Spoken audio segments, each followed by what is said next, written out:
So I'll count it off. 1, 2, 1, 2, 3, 4. 1, 2, 3. Just let's go. 1, 2, 3, go! 1, 2, 3, 4. 1, 2, 3, 4! 1, 2, 3, 4!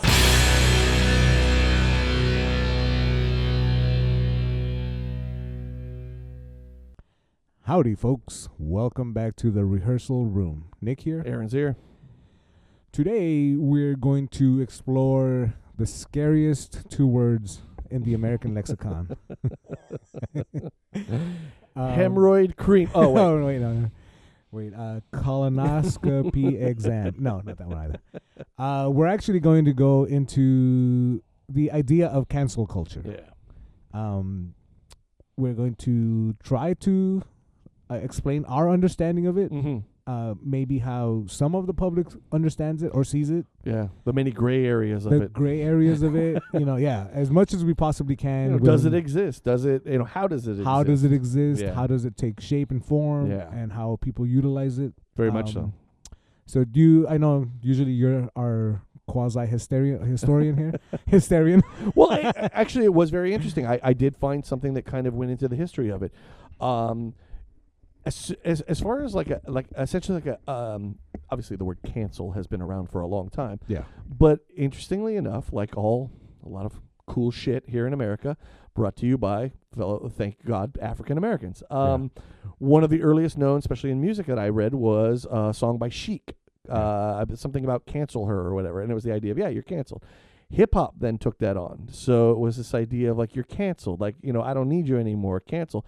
Ice-T, I believe, had it in a song. I wish I would have wrote these things down because it was kind of interesting. Sure. And again, this kind of obviously the word cancel means a thing, but when used as slang in the lexicon of music and especially African American styles of music, it's a diss. Absolutely, it becomes this new thing. Yeah. Which is always interesting in general with language. Yeah. It's also kind of where the woke term. Absolutely, right? Absolutely. Which then obviously, gets hijacked. woke was a word that was long before any African American used it to say, "Hey, stay away from them places," because they don't want us and we don't want to die. Right. And also understanding what's really going on in the world, and now has been somewhat hijacked in other places. Cancel culture. Right. I would argue the cancel culture word or canceled term is certainly hijacked, depending on what side of let's be honest, I hate to say it, but political side you're on. 100%. Yes. Yes.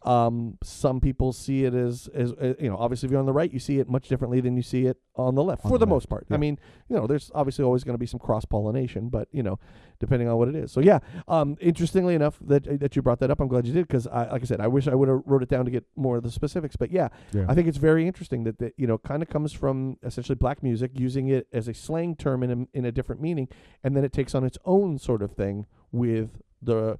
And let's be honest, the other irony, and I'm sure we'll get deeper into this later, but the other irony of cancel culture is that right now it feels like a left thing. Yeah. And we did episodes about the Satanic Panic, about the Filthy 15 and the PMRC. Yeah. Those were, for the most part, right-wing led cancel cultures. Yes. Yeah.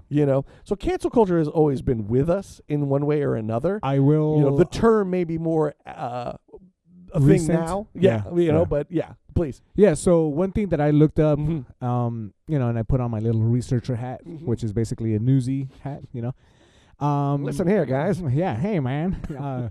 Extra. In the 90s, we knew cancel culture as being politically correct. Yes. Right. Oh, yeah. Isn't it funny how the terms change, yes, but the feeling is the same. Absolutely. Right? I think Led Zeppelin has a song about that. I think so. Yeah. They wrote all the hits. And for the most part, the idea of canceling somebody out was a political thing. Yeah. Until the term cancel culture comes around, it starts jumping around and expressing itself more in entertainment. Yeah. Right? Yeah. And from what I was able to gather, it is because now more and more people have access to their entertainers. We can we can tell a comedian or a movie star, hey, that sucked. Yeah. And I don't know what the count out of 10 is, but more times than not, that entertainer will look at that comment and say, well, now I can't say this, I'm being canceled. And then they'll react to that. Yeah, especially ones that don't, there's a difference between, like offended is a gray word in a lot of ways too. Sure. You can be offended by something. It doesn't mean that I should have to stop saying it. Right. But there is a difference between punching down and being offensive. Like I like offensive jokes as long as they aren't punching down. Right. You're not trying to humiliate the people. You're just making a joke that perhaps is not for everyone. Which, by the way, not all jokes have to be for everyone. I'm gonna be a little gracious here Please. and say, comedy is what is it?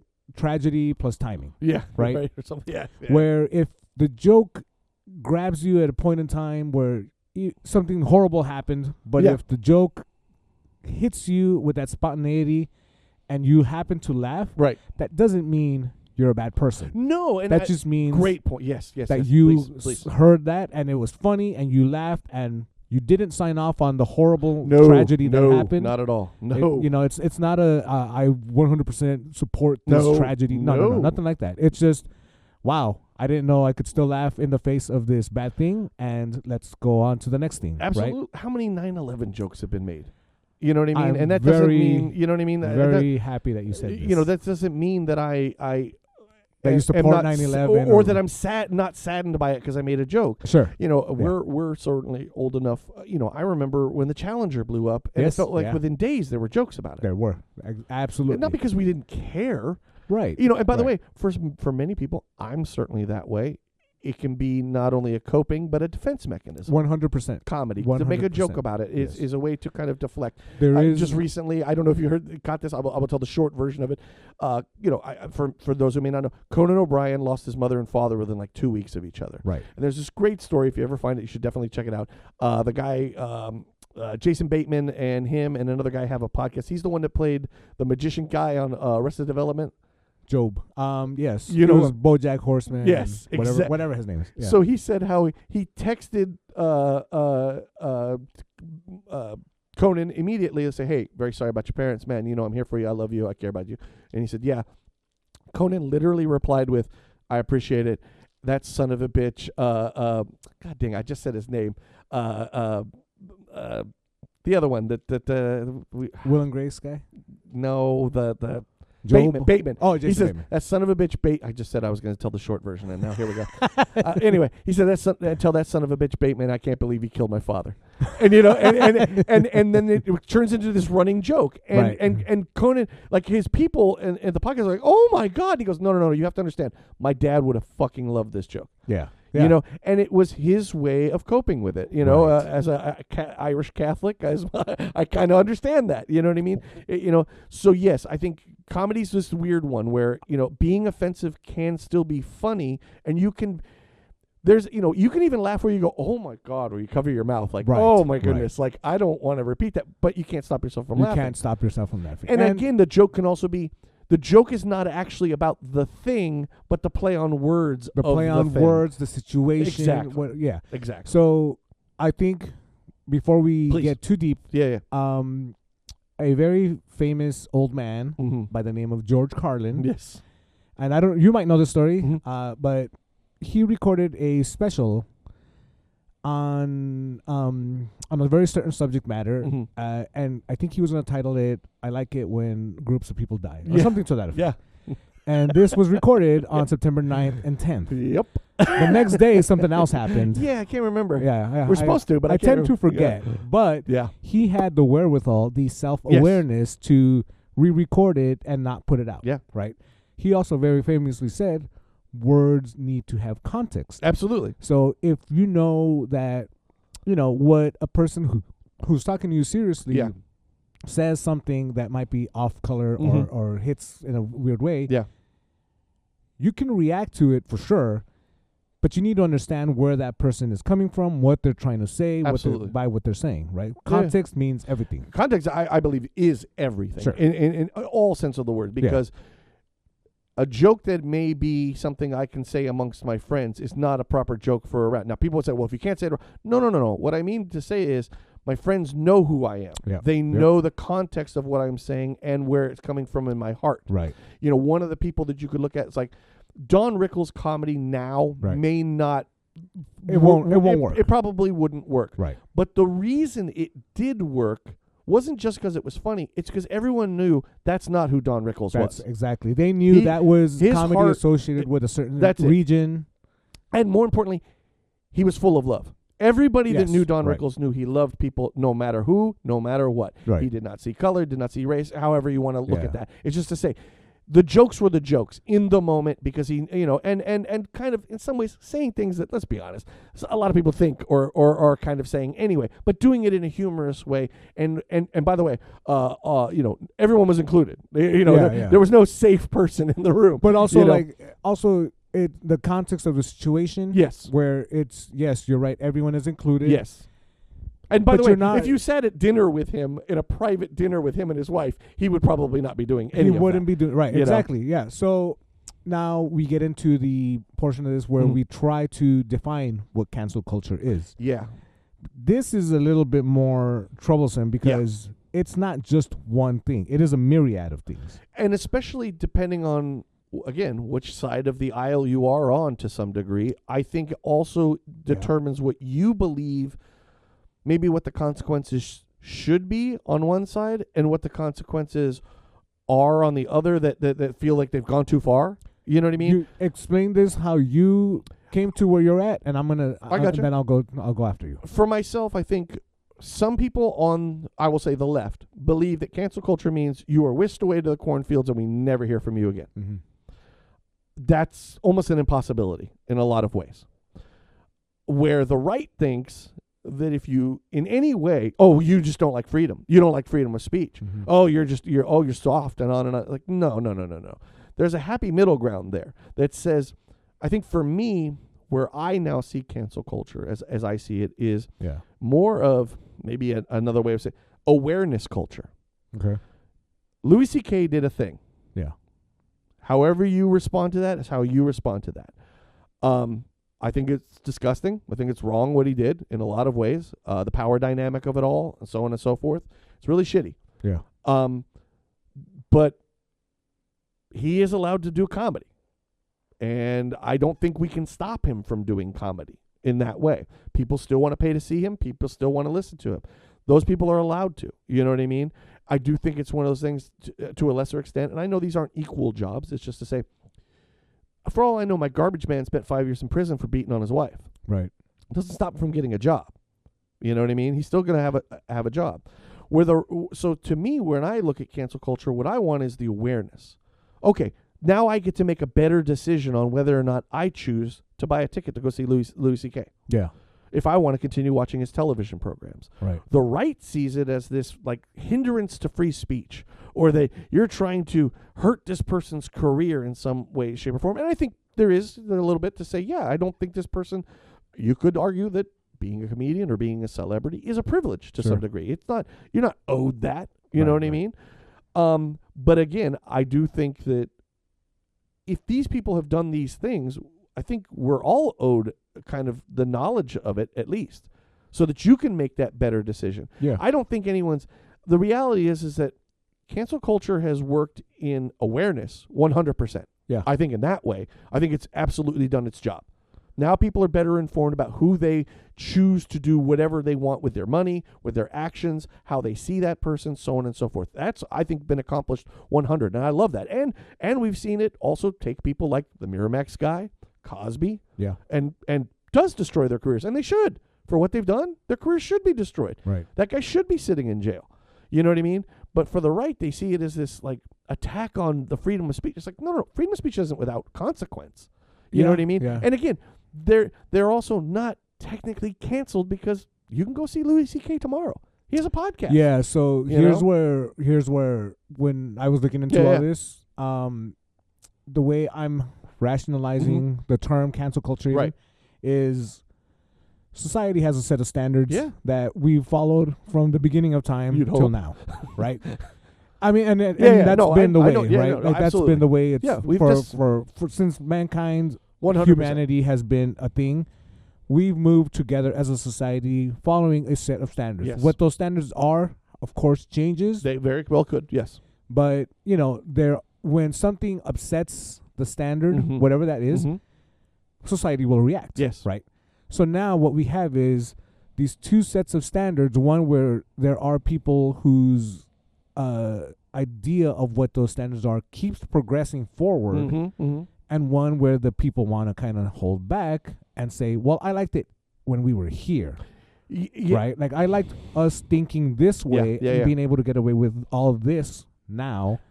How much of that do you think is also, I don't want to be confronted with those things. I don't want my good time spoiled. Do you know what I mean? On that? I mean, well, because so this is where, again, the internet comes in. Sure. We are now aware of how, this country affects the rest of the world. Sure. We're now faced with the economic burdens of people across our same country, right? We're now faced with like, oh, well, every time I go out, I see homeless people, I see people in need of work, I see this and that. Right. And, a lot of folks, especially in our age range, sure, they're not used to that. They're, and this might be because they had, kind of closed up perspectives on life. But they're just not. You're right. They haven't been faced with this from the get-go. Well, I think I guess what I would say is I see it more as the older culture. It's like the older people, the old heads, kind of go like, I just want to like Louis C.K. because he's funny. And it's like, listen, you can if you want to. Sure. But these other things are still true. Yeah, by the way, he admitted to them, so we know they're true. Right. Like you can't. This isn't. Oh, they're just accusations. No. He admitted to them. Now, granted, after it came out and he was accused of them. But, I'm not trying to, I'm just simply saying, I want to make sure and say that I'm not trying to give him props. We're not signing or co-signing off on any of this, of the people that we're using as examples either. And I think that's the other side of it is like, always remembering that two things can be true at the same time. You could have enjoyed his show and you could have found him funny. You could still find him funny. Yeah. But he still did these things.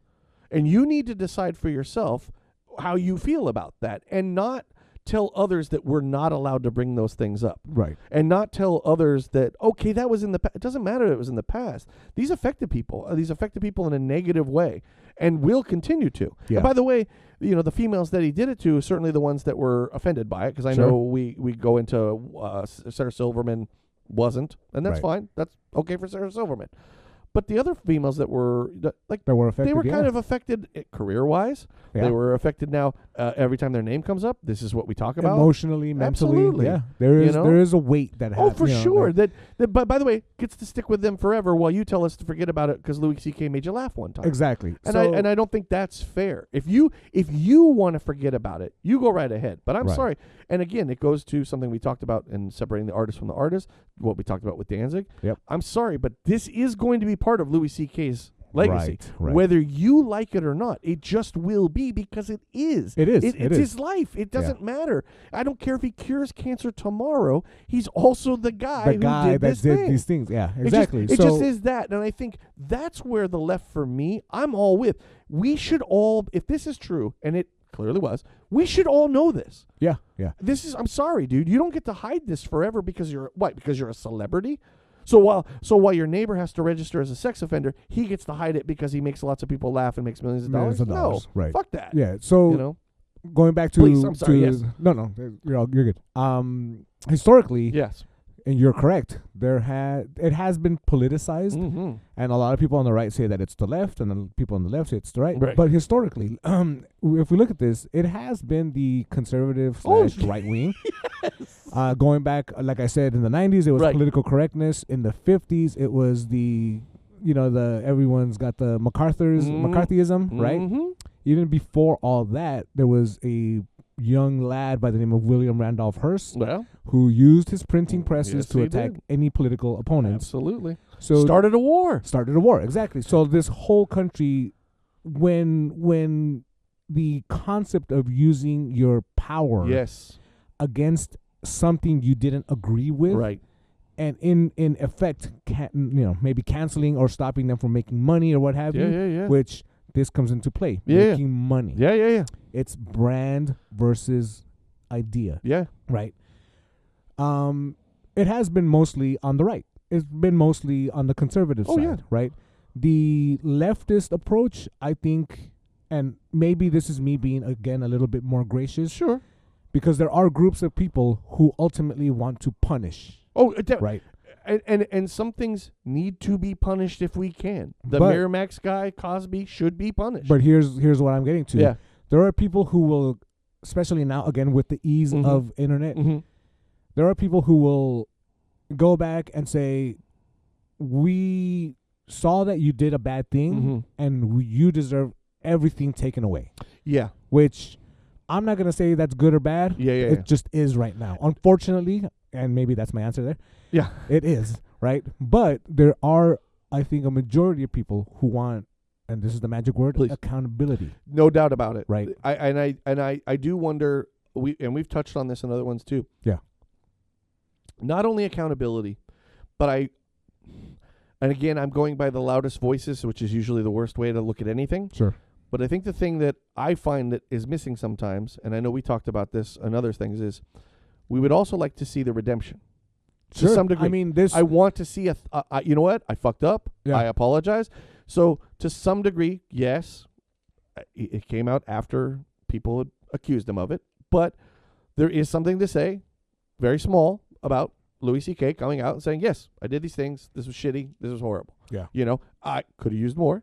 But Yeah. it could have also been a lot worse, say, in a Kevin Spacey thing. Yep. Where Yep. I touched little boys and, oh, I'm gay. Okay, one has nothing to do with the other, Right. motherfucker. And more importantly, as a gay man, you should understand the tropes that the right have used against you and your group Right. to try to hurt you by saying these things, that you do these things to little boys because you're gay, Yeah. when you know that's not true. Yeah. You know, So, so I think like those are things that you're right. There's even nuance on the left side where you're right. There's some people who want it completely. You should be wished away, right. never work again, goodbye forever. Others who are looking for accountability, and some who are also looking for not only accountability but willing to give the opportunity for some kind of redemption if you are willing to stand up and hold yourself accountable. I have said this in the past. This country loves a comeback story. Oh, for sure. Right. I mean, it's the thing. It's honestly, it's kind of written into the lore Oh, of the country. absolutely. With the Civil How War, many and stories the are these? Revolutionary Yeah, War, right? Yes. So when we are presented with these people, depending on how you react Mhm. to what what the big hoopla is Mhm, about, let's just say mhm. like that, right? I think that's where your firstly your expectations of accountability come into Yeah, play, yeah, right? yeah. And unfortunately, because I'm going to put a lot of blame on the right because they do it like this. Oh, yeah. They've weaponized the term cancel culture Oh. to the effect where, like, a Yeah. person running for presidency can grab women by the pee, Right. and people think like, oh man, that is wild. I remember those times. That was Mhm. the 90s. Yeah. Let's get that guy in. Right. Right? Right. But then when these women come up and say, hey, that's not cool, Right. and more women come out and say that wasn't Right. cool, Right. the president, whoever that might be, Yeah. this nameless individual, Rhymes with yeah, Frump, he thinks, oh, I'm being canceled now because of something I did in the past. Well, okay, you bragged about it, Right. and this does affect people. Like, there are negative results of this. And stop conflating cancel with held accountable. There you go. That's the big one, where they are being held accountable Right. for these things they did, these things they said, Yeah. and they don't like it because, again, now it's out on Broadway. Right. Like, now we all know about Right. it, right? And there is a financial aspect where now they can't make money, Oh, for sure. Right. For sure. and this goes into other aspspects of what we're talking yeah, about. yeah. But before we get to all that, Please. let's get to what led us to this topic. Well, and it was something that obviously he has made a bit of a comeback, and that's Yeezy, Kanye West, however you wish to address to this address- individual. yeah. 2 nights sold out here in Los Angeles at the what is it? Where the SoFi. Yeah. Yeah. As we've talked in other podcasts, that's a massive fucking stadium. It's huge. It's gigantic. Gigantic. 2 nights sold out. That's pretty impressive. Pretty impressive. I will say, I think the second night selling a lot more poorly than the first. Did it? Okay. Yeah. Well, who could afford to do both? Yeah. But yeah, look, it says something. Obviously, he has a history. We already know these things. A lot of anti-Semitic stuff that he has said. Yeah. His support of Trump, however you look at that.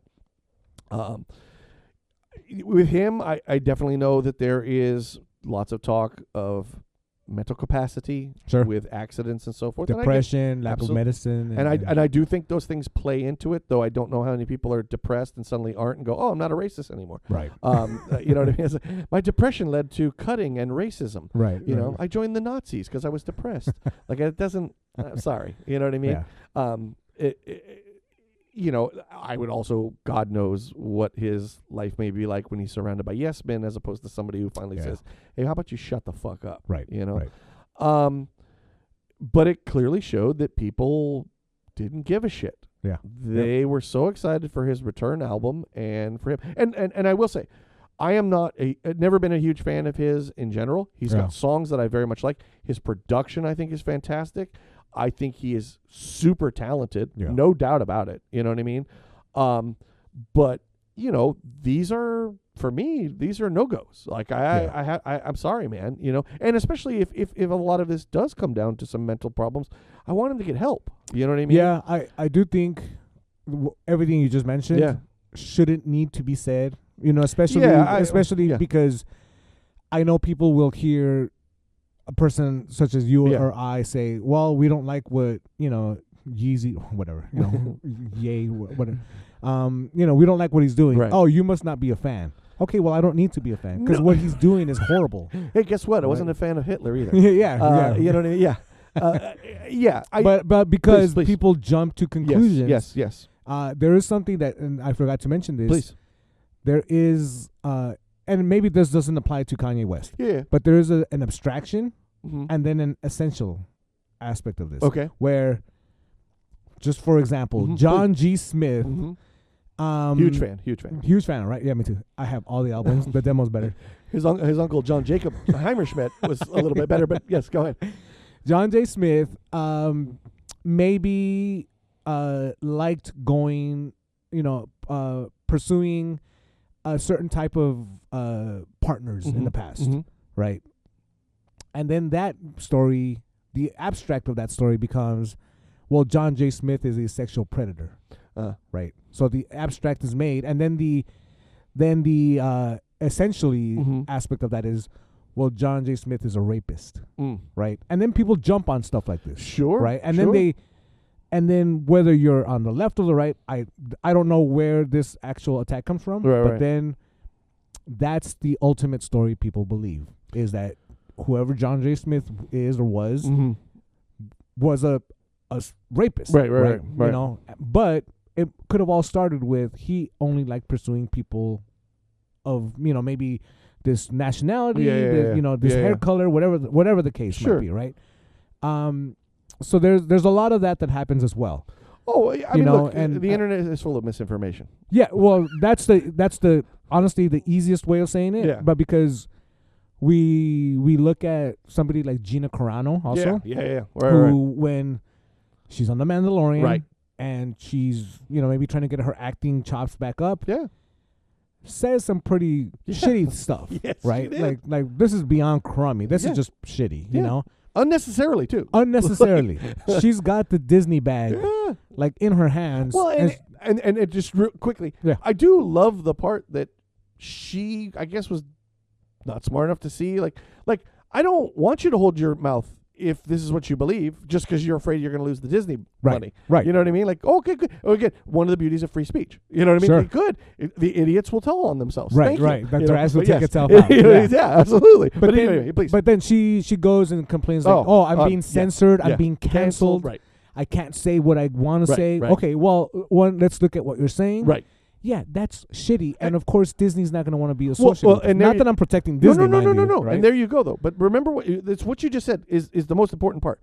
No one is canceling you, and you are not stopped from saying what you want. Right. You can say it all fucking day long. Right. Your employer, who probably may even agree with you, but sees the money leaving their fucking money cow, says you're gone because we can find somebody else who can be a wooden statue and act in this thing. We don't need you. Yeah. You know what I mean? Like, you understand? Like I'm not. I'd like to believe I know there are many people within Disney, Sure. the human part of it, Sure. that definitely disagree with her and thought what she said was offensive and Of did not course. appreciate it. Yeah. But the entity of Disney, Yep. the little mouse, says, "Fuck you! You're messing with my money. Get the fuck out of And here." this is the financial part of what I was And- mentioning. And by the where way, everybody's company has the right to do that. Everybody. That is their So- free speech. So when the company does it, it's because they want to keep making the money, Mm-hmm. right? And then when the public reacts, it's because they Right. want to save their money, Absolutely. right? And that's,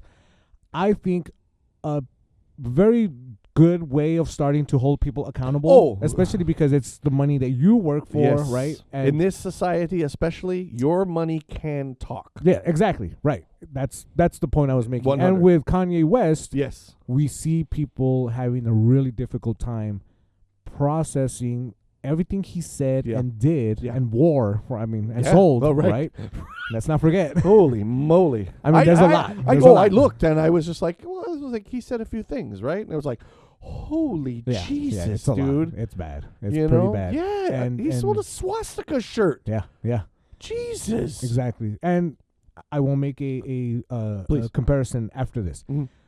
So Kanye West, the reason he came up was because he was going to play at a festival in the UK, Yeah. Oh, right. Also, yes. right? And It was. I think shortly after the LA shows, right? It was the LA shows, and then he was going to the UK. to the UK. Okay. Yeah. And the UK Yeah. came to their senses and said, sorry, you can't come into the whole Right. UK, the Yeah. United of the UK.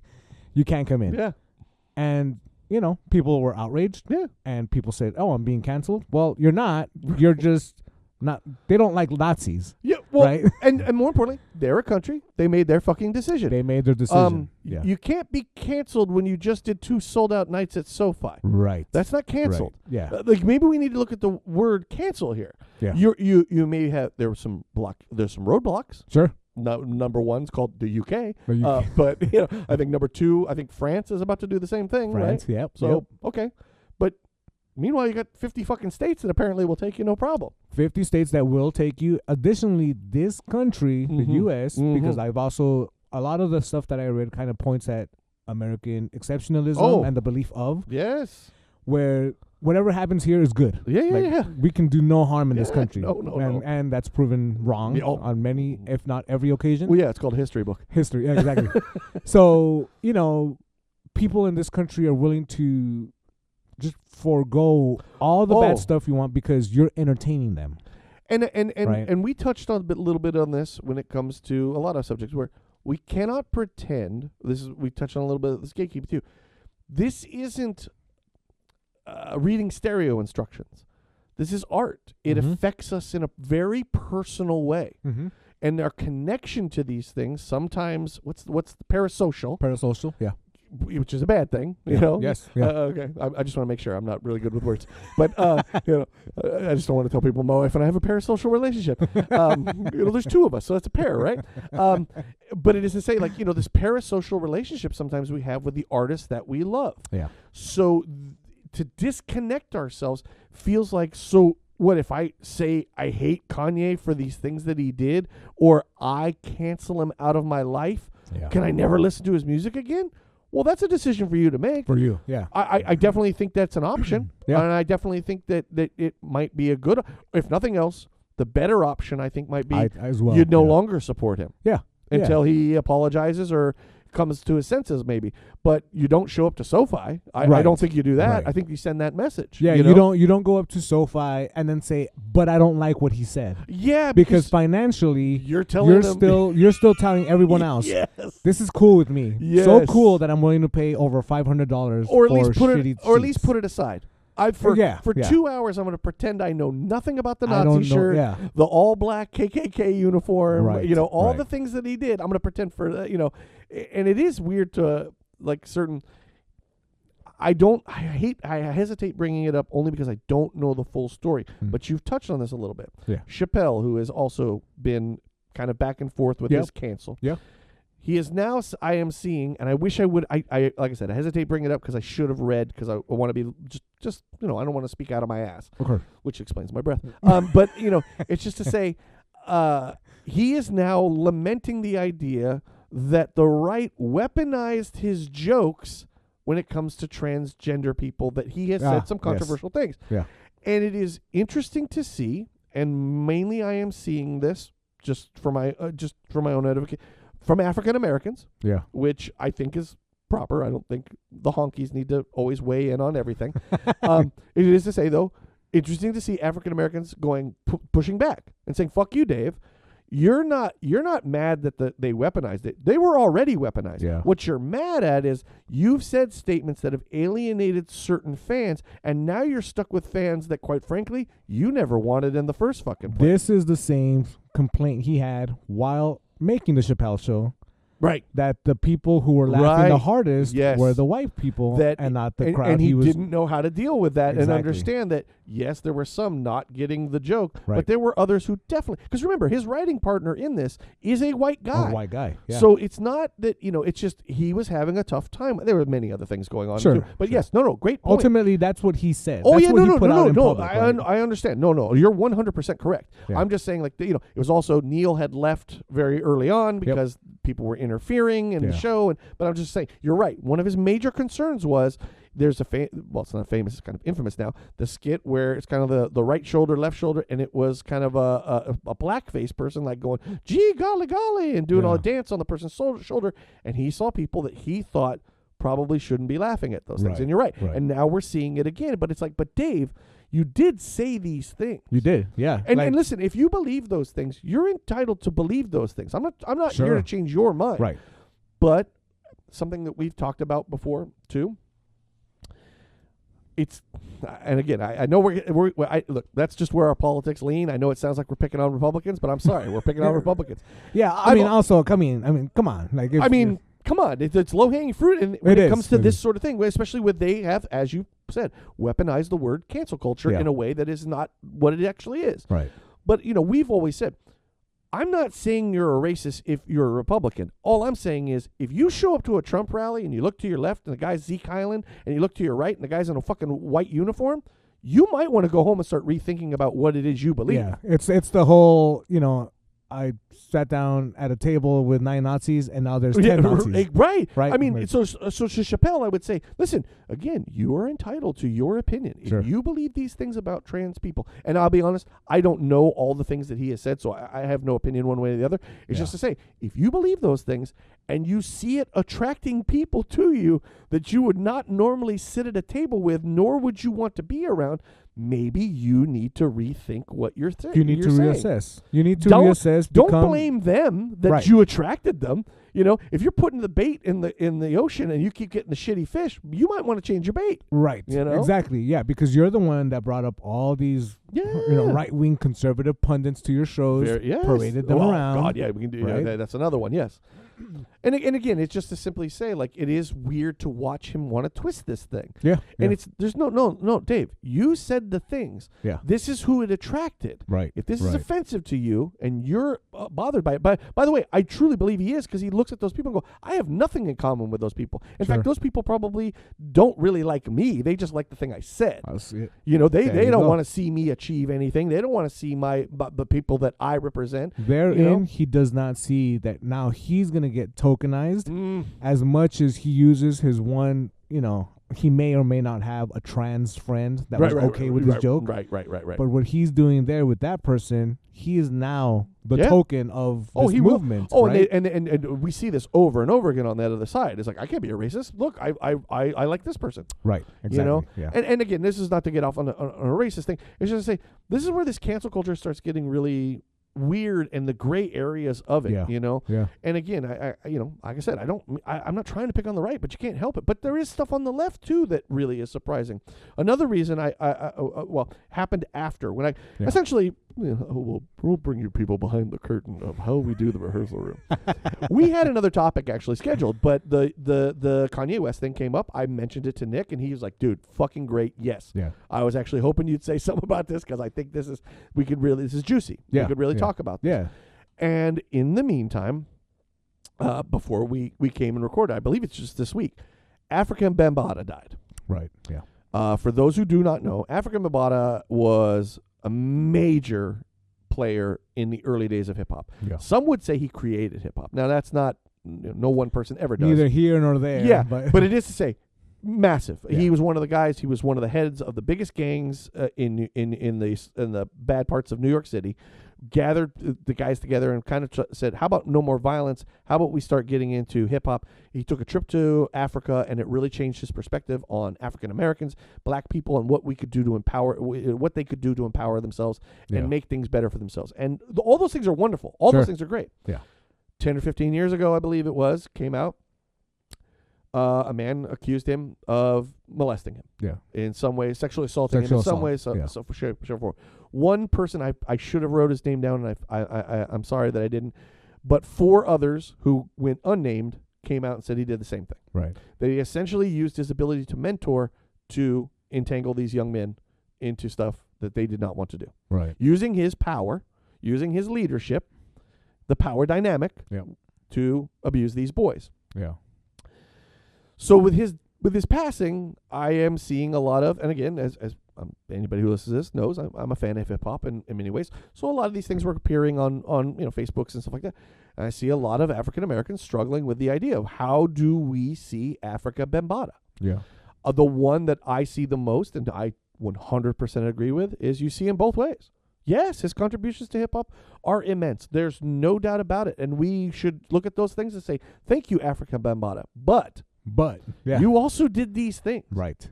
And the fact that you did these things does hurt your overall legacy. Yes. It doesn't mean those things didn't happen. Yeah. It just means we have to look at your totality. The totality of the context. Absolutely, because it's important.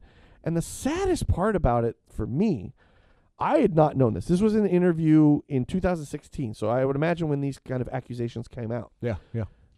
And KRS-One, and for those who do not know, KRS-One is another one of these forefathers of hip-hop. KRS-One stands for knowledge reigns supreme over nearly everyone. He is the master teacher.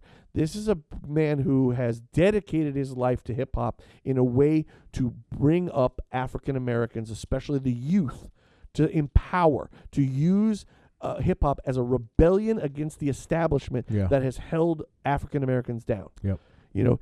He is very well respected, on top of being an amazing MC, by the way. Yep. You know what I mean? Yeah. But I was saddened. I did not know of this interview.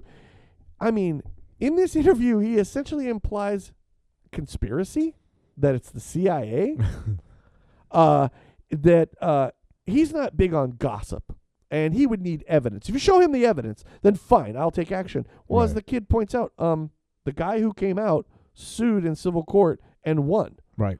Yep. Now, again, I know that's not just an easy open shutting case. There's a lot of things that go into a civil case. Right. But nonetheless, okay, there was enough evidence that he was found guilty of it, and I believe, as I understood, Africa Bambaataa didn't even show up for the court. Yeah, I think also it should be noted, please, when it's brought up in civil court, it means that you're financially responsible for the results of this action, the sexual assault. I.e., OJ did not kill his wife, but he has to pay for the death of his wife. Yeah, that makes sense. Anyway, but he also said something that I saw a lot of people take umbrage with. Yeah. Especially as it comes into light of where we are now with our president. Saying that black people need to learn this because white people have been doing it for years, that certain leaders must be infallible. And they are untouchable. Right. Or they aren't leaders. And I just thought, KRS, what the fuck are you talking about? Yeah. And I saw a lot of people push it like, are you crazy? And the kid that I watched doing this says, this sounds so familiar. Where am I hearing this now? And it's the Pam Bondi quote of, if we prosecuted everybody in the Epstein files, it would take down the U.S. government. Right. So there are things that leaders can do that we cannot No, sorry, KRS-One. Absolutely not. I'm sorry. And and as I said, I am not the world's biggest KRS-One fan, but I do love him, and I especially love, as a white kid, I learned from him. He taught me about hip-hop culture, black culture, in ways that I didn't know. You know what I mean? So it's like... No, same. I mean... Bro! KRS-One, my brother and I got into that very early on. He's deeply respected and should be between Boogie Down Productions into his own solo career. He's another one that, quite frankly, this is interesting. It's almost full circle because KRS-One, when it's all said and done, unless something happens before he dies, we're all going to say one of the greatest MCs all the time, one of the people that is most instrumental to hip-hop, but man, did he say some stupid shit about Africa Bambaataa. Simply because, why? Because you loved him so much. Right. Because of what he did for a culture that you are such a massive part of, you're willing to forego these other things. That hurt my heart in a lot of ways. Well, it's, and that's, again, this entertainment that we take in, please, it hits us at moments when we're very emotionally ripe for being affected in a manner. That's why it's such a big deal that we hold these people, these entertainers, as infallible. Because wow, if you made me feel that good, then you are that good, right? Like, you're that good a person to affect me. Yeah, but also remembering all you know about them is what they've sold you. What they've sold you. Bam. That's it, right? And I'm not saying they're liars. I'm saying all you know is an album. Now, back to something you touched on very early on, which is it makes this even weirder now, is back in the day, you're right. All I knew about KRS-One was an interview here, an interview there. Now, we know way too much about our stars anymore. So it becomes even more personal in certain ways. Sure. And again, I can, to a degree, empathize with his emotional response to this, which is, I love this man. I love what he did for a thing that I have dedicated my life to. And maybe not even wanting to face the idea of it. You know? I mean, he's later gone on to say, listen, I'm just saying, if these things happened, I want it prosecuted. He is kind of doing a separation, which is to say, listen, excuse me, for what he has done to, that's my relationship with him. No. Sure. But this other stuff, brother, you need to handle this. You need to do something with that. I was like, well, brother, you could help handle. Why wouldn't you take, I'm not, as the woman who was interviewing said, I'm not telling you that just because these people have made the accusations, it's absolutely true. What I'm saying is, shouldn't they be afforded the same amount of time? Yeah, because that was my argument during the separate the art from the artist. Yeah. The art doesn't exist exclusively from the artist, right? So whether it's an acting job, which I think might be the only way a person can ever get away with, and I shouldn't say get away. I know what you mean. But they're portraying a character that might be the absolute shittiest thing ever in the world. Absolutely. And they could be the sweetest, they could nicest be the human being. 100%, right? Yes. I think that's the only venue where that would be permissible. To a degree, yes. Because 100. Even in music. Yeah. Even in painting, drawings, and all this, what they're putting out, the person who did those, those creations, right, spent time, spent energy, spent emotion, coming up with that art. So somewhere along the line, there is a direct line from the art and the artist. There is no separation. Well, in Bambaataa's case, one of the things that people were saying was, you're right. You see him as this leader. You see him as this pioneer. You see him as this great teacher. And he used that as leverage to do these to these boys. Yep. Yeah. So both are true. In that you're both right. Are true. But instead of using that as only a way to empower African Americans and teach them about their heritage and uplift, you also used it in this very negative way. And that both are true, and you cannot separate the two of them. You can still, if you want to listen to Planet Rock, go right ahead. Listen to Planet Rock. If you want to say, oh, it's sad that one of the pioneers of rap died, I don't have a problem with that. Sure. But again, remember that in the totality of who he is, this is some of it. Well, it goes back to, and I know these are examples that get brought up, over and over again. Roman Polanski. Yes. You can like the movies all you want. Yes. But Scumbag. He's never faced any real accountability for this. No. That is why the anger persists. Yes, Woody Allen, another one. Like, you may love his comedy stuff, his movies, blah, blah, blah, but there's also the other really bad thing he did, right? And it's not just about his daughter. No. It's what he did with his actual kids. It certainly sounds like it did, yeah. So it's like, you can put the fog over your eyes and live in that world as much as you can, but it doesn't mean everyone else is going to. Absolutely. Nor should they. Yeah, no. Right. And again, like, in some ways, why can't you just be the adult and say, I see both sides. I can have two thoughts Yeah. in my head at the same time. I can still watch The Usual Suspects and go, what a shame Kevin Spacey's such a scumbag. Because You going know? back to something I said earlier Please. was that's how the standards of society have changed. Yeah. That's the progress we've made. And it is progress. I definitely think you know, it because is. I think holding these folks accountable, Yes. going back and, you know, here's Please. here's another tired one. No.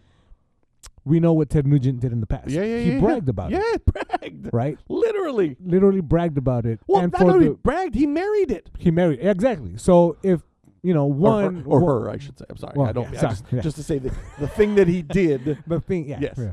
Yes. Anyways. I'm sorry. No, you're good. The fact is that happens a lot, Yeah. unfortunately. Yeah. And it's happened since then because Yes. there's the guy bragging. Yes. So if people want accountability, and maybe for that to not be a thing is not a bad, it's not a bad thing to bring up. Yeah. It's not a bad thing to call out, and if it's not Ted Nugent that gets held accountable, Yeah. maybe it can be somebody else who's still doing this, who's Oh, still using what- the power yes. relationship, the power struggle of like, this is the guy that makes the money, the artist, the personality, Mhm.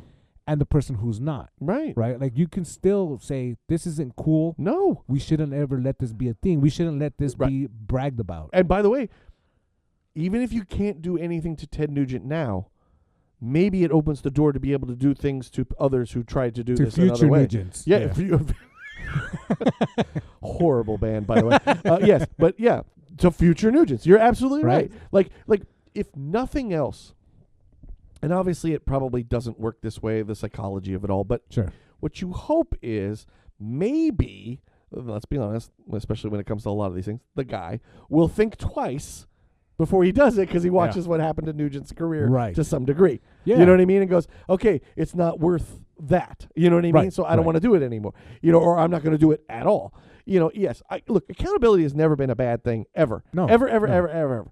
We've allowed stars. Like, it is so funny that you go back into old Hollywood Yeah. and people believe that, oh yeah, things were so much better then. It's like, do you know that, like, for instance, Clark Gable, before he does, I believe I'm getting this story right, before he does Gone with the Wind, part of his contract is that the movie studio will pay for his divorce so he can continue fucking the girl he's been fucking and then go marry her. Yeah. Now, can you imagine if I don't know, The Rock, it came out, had a signed contract like that? People would lose their goddamn minds right now. But nobody knew that back then. Right. They didn't understand the debauchery that was going on in Hollywood that has been going on for That's a good ages, example centuries. because the thing with Clark Gable that nobody knew about, The Rock did have a clause in his contract where he couldn't lose in the movie he was in. Right. And people lost their shit at that. I mean, listen, again, for good or for bad, the more we know about these people, the better we can make our decisions, Of however course. we want. Of course. Sometimes I think we jump the gun on some stuff, like, oh my God, this guy can't play the Joker, and then the movie hasn't even come out yet, everybody. Of course, yeah. You know what I mean? That's a yeah, that happens a lot, but Yeah. it is, and obviously it's not, it's a little public opinion. I mean, that is absolutely. a thing. Right. But it is to say, like, a lot of times too, and I think that's another one with cancel culture, because this just happened recently. Also, I don't know if you caught this. So UFC fight just happened recently, and then president. I mean, not like a war's going on. Yeah. So he showed up, of course. It's not like soldiers are dying or anything like that. Yeah. Anyway, asshole. Goes to a UFC fight. Well, another thing that was being shown was Guy Fieri, who, as much as I'd like to hate this man, does a lot of great things and is a Raider fan, which really drives me nuts because he's kind of douchey. But I don't know if you saw, walking by, shook hands with Andrew Tate. That's and a right. friend of his. That's right. I did see this. And it went around the internet. People were like, dude, fuck you, Guy Fieri. Yeah. Whoa, okay, whoa. Even I was a little like, oh, yeah. Well, if I'm being really honest, I was like, okay, good. I finally found a reason that I can definitely say I fucking hate this guy. But he, to his credit, and I'm going to take him at his word. Yeah. I don't know any other thing. I'm going to take him at his word. Right. Within the day or more, he put it out. Said, listen, I just want people to understand. I'm walking through. They called me over. I don't know who Andrew Tate is. This is the first time I've ever met him. I've only recently found out who he is. This is not a friend of mine, and it's not a person that I want to know. Okay, well, then I'm going to go with that then. Okay, thank you, Guy. This goes into the abstraction and essentialism. Okay. Where the abstract is Guy Fieri might be a sketchy dude. Right. Essentially, he is because he's friends with Andrew Tate. Right. Right. I don't like him, and now it's been confirmed because he shook hands with Andrew Tate. Well, hold up. If that's the case, then we're going to have to hold a lot of people accountable for taking pictures with Donald Trump. Oh, exactly. Yep. Which I don't have necessarily a problem with. It's just to say we should all be savvy enough in this world to understand that a lot of stars show up to a lot of shit, smile, wave, shake a hand, and move around, and then turn around and go, who the fuck was that guy? I don't know. I don't have a fucking clue. And it wouldn't surprise me that Guy Fieri didn't know who Andrew Tate is. Sure. By the way, in our sphere, you may know who Andrew Tate is. He may be living in a totally different sphere. He's living in Flavortown. There he is. He's in Flavortown. But maybe Andrew Tate doesn't allow it in Flavortown. You know what I mean? So yes, exactly. A great point. So it's like, it is possible. So for me, when I saw it, yes, first reaction was like, oh, good, I can officially hate the man. But I did go, hold up. It's a fight night. By the way, I'm getting a 2-second clip. I don't know what's going on. Yeah. He puts out that statement. That tells me at least some. Look, the cynical side, you could say, okay, so a publicist got in his ear and said, hey, look, this looks bad. You need to say something. You know what I mean? Right. I'd like to not be that cynical. And I want to believe, because look, the other side is, this is a guy that spent a ton of his own money during COVID to help chefs, waiters, and wait staff at a lot of different restaurants. Yeah. He does a lot of good things. I know those frosted tips in his douchey language. It definitely does not make him seem like that kind of guy. I will say I've gotten a couple of his dipping sauces in recent years. Okay. They're pretty good. Okay. Pretty good. You did get taken to Flavortown then? I did. Yeah. Okay. I am in fact a part-time resident at Flavortown. Okay. Well, but perhaps I can get a green card. You can take me. But it is to say, like, look, my own biases want it to be confirmed. Right. Yes. You know, and I think that's something we bring to it a lot of times too. You know what I mean? Yeah. So all these factors kind of factor into this cancel culture in general. Yeah. It's a sad word because it can be weaponized. Sure. It can also be misunderstood. There's a lot of gray area within it. I think the number one, as I said already, I think the number one thing that cancel culture has done that I think is the success story of what people would call cancel culture to some degree is the making people aware of who these people are and wanting to hold them accountable for the things that they have done. I don't know why anyone would be against that. Yeah. Unless, of course, you don't think the things that they've done are actually bad. That's another one. Right? That's another problem. 100%. Oh, 100, right? You know, who cares that he said that about trans people? Like, well, dude. Yeah, and going back to George Carlin, please. He made a couple of statements about one Andrew Dice Clay. Yes. Where, he's making fun of. I won't use the same language that Carlin did, but he's making fun of homosexual people, making fun of immigrants, and making fun of women. Yes. But what Carlin pointed out was that, Andrew Dice Clay is a Jewish person. Mm-hmm. So to a person who listens to his humor, that's already kind of punching down, Andrew Dice Clay is the next person in line to be punched down towards, right? Yes. And it's like, come on, buddy, look at what you're saying and who you're saying it to and how they're reacting, especially if you're in a public-facing like profile. Oh, yeah. Right? Especially if you're... But even if you're not, because now we get to the regular people, the quote-unquote regular folks, right? Where maybe they see something on Facebook or on Instagram, they put up a as we were talking about earlier, a hot take, right? And then their employees get contacted, they lose their jobs, and blah, blah, blah. Again, you're holding them accountable for the shitty thing they did. Mm-hmm. Maybe the resulting is that public swaying that is the one of the wrong aspects of what is called cancel culture, right? That part, I don't know how to address that. I think just the fact that we're aware of some of the sketchiness and wrongdoings of so many other people. Yeah, I think we're very quick to point the gun. At our biases, even our smallest of biases. No doubt. Right. And there is a little bit of, I get to stand atop Mount Pius. Yes, and there is a morality in play. Look who's better than everybody else today. Right. There's a little bit of that, which I think in some ways tells more about you than it does about the person you're probably trying to. Yeah. That, what is it you're hiding? What are you so afraid of? That you know what I mean? Right. And I think in those ways too is hard to recognize. Not always hard to recognize. It's something we need to recognize. Yes. Is this a pattern or is this a mistake? 100% this. Yes. You know, the kid from Jonah Hill. Oh yeah. The paparazzi were bothering him, really fucking going at him, on and on and on. I know he's got other things, but I'll just go with this one. Paparazzi was like hounding him for days and days and days, and turned around yelling at him, and then put out the F slur for a homosexual. Right. I'm not saying we don't hold him accountable. Say, hey, bro, but we all know also, and he did quickly apologize. We all know, in this world, he is an ally. He is not someone who necessarily is, anti-homosexual or anything like that. Yeah. That doesn't excuse using the word. Sure. And it doesn't mean we can't say, hey, bro, come on, man, you know better than that. And he said, you're right, I do know better than that. That was stupid. I should have, in a moment of anger, but recognizing in the moment, yes, that he needs to do better, but also understanding this is not the major enemy here. You know what I mean? There is a level of cynicism that we have to break through. Mm-hmm. I understand why it's there. Oh, yeah. Because, the times we live in, especially in this country. It's also easier. It's easier to be cynical than it is to be optimistic. It is. In a lot of ways. Yes. Oh, yeah, of course. Because, optimism has been chipped away for such a long time. But, again, if you not just look at the context of what was said and how he apologized, look at the context of the person overall.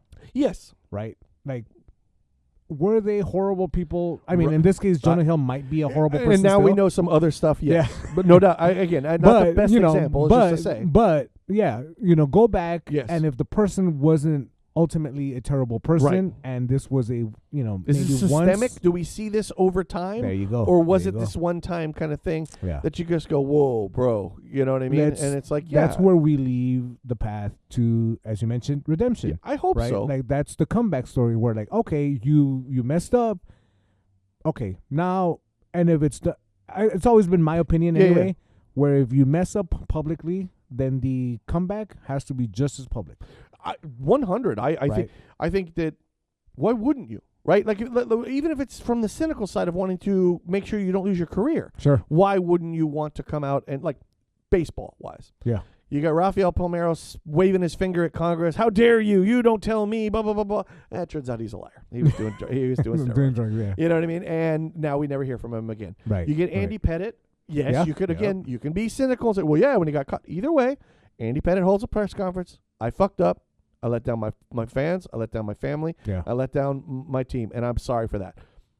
No, everybody kind of went, okay, Andy, you're good. Yeah. Moving on. Yep. You know what I mean? So there is something to be said for that. And again, I'm going to take Andy at his word. I think Sure. he truly meant those things. I don't think it was just because a PR person got in his ear. Right. So the redemption story that you're talking about, I think, is vital. And I wish this is where I think it's interesting. I can't remember. It might have been Trevor Noah and Jon Stewart were talking about this when they talked about. And I do think this is an interesting thing. We're picking on the right. Now we're about to pick on religion a little bit. Is some of the reason that the right can be way more forgiving is because of their religious views of forgiveness, of redemption, where the left, not to say they're not religious, not to say they have no God, they're godless heathens. Yes. In but fact, do those things, like, by the way, I don't always think it's good either, because they are also quick to go like, well, I know the Reverend touched 14-year-old girls 17 different times, but he said sorry. So we're back in the flock, everyone. Right. Like, no. Yeah, There's certain ones where we're going to need more punishment than just a forgiveness from your God, because he said he told him. I think history will prove this point in that the right and the conservative that use religion are very superficial about it. As long as they can, move past it to a degree where they've forgiven themselves, then they're fine. And especially in certain church contexts, it goes to another point you've been making,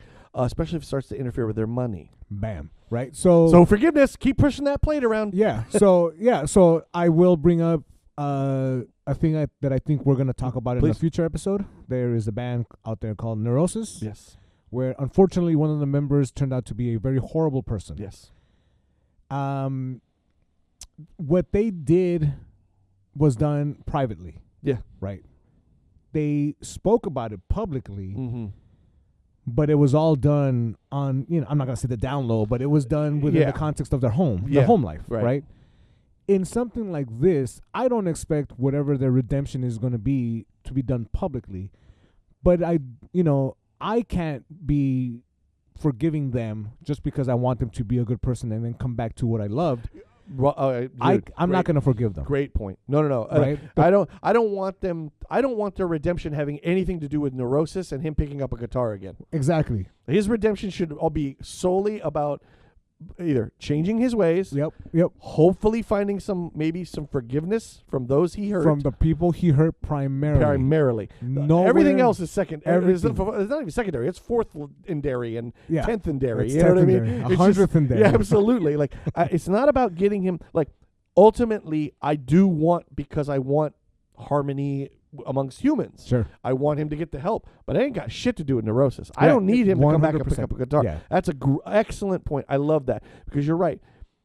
We're attaching something that has nothing to do with the other simply so it makes us feel better. Right. Well, what about the people that he hurt? See, and then there is this weird thing that I know maybe it happens on both sides of the political spectrum, but more so on the right, which is why they're so quick to forgive, is because if that priest that did that to those kids gets forgiven right away, I am then not associated with the wrongdoings of that priest. Absolutely. Right? No. I mean, there's, and again, I'm going to pick on. It's in their doctrine. I mean, it's the idea that they are forgiven of all their sins by simply confessing. Especially if you're Catholic, something you and I certainly grew up as. Sure. You go tell a priest with a little duvet between the two of you, and everything's fine because you went out and said a couple Hail Marys.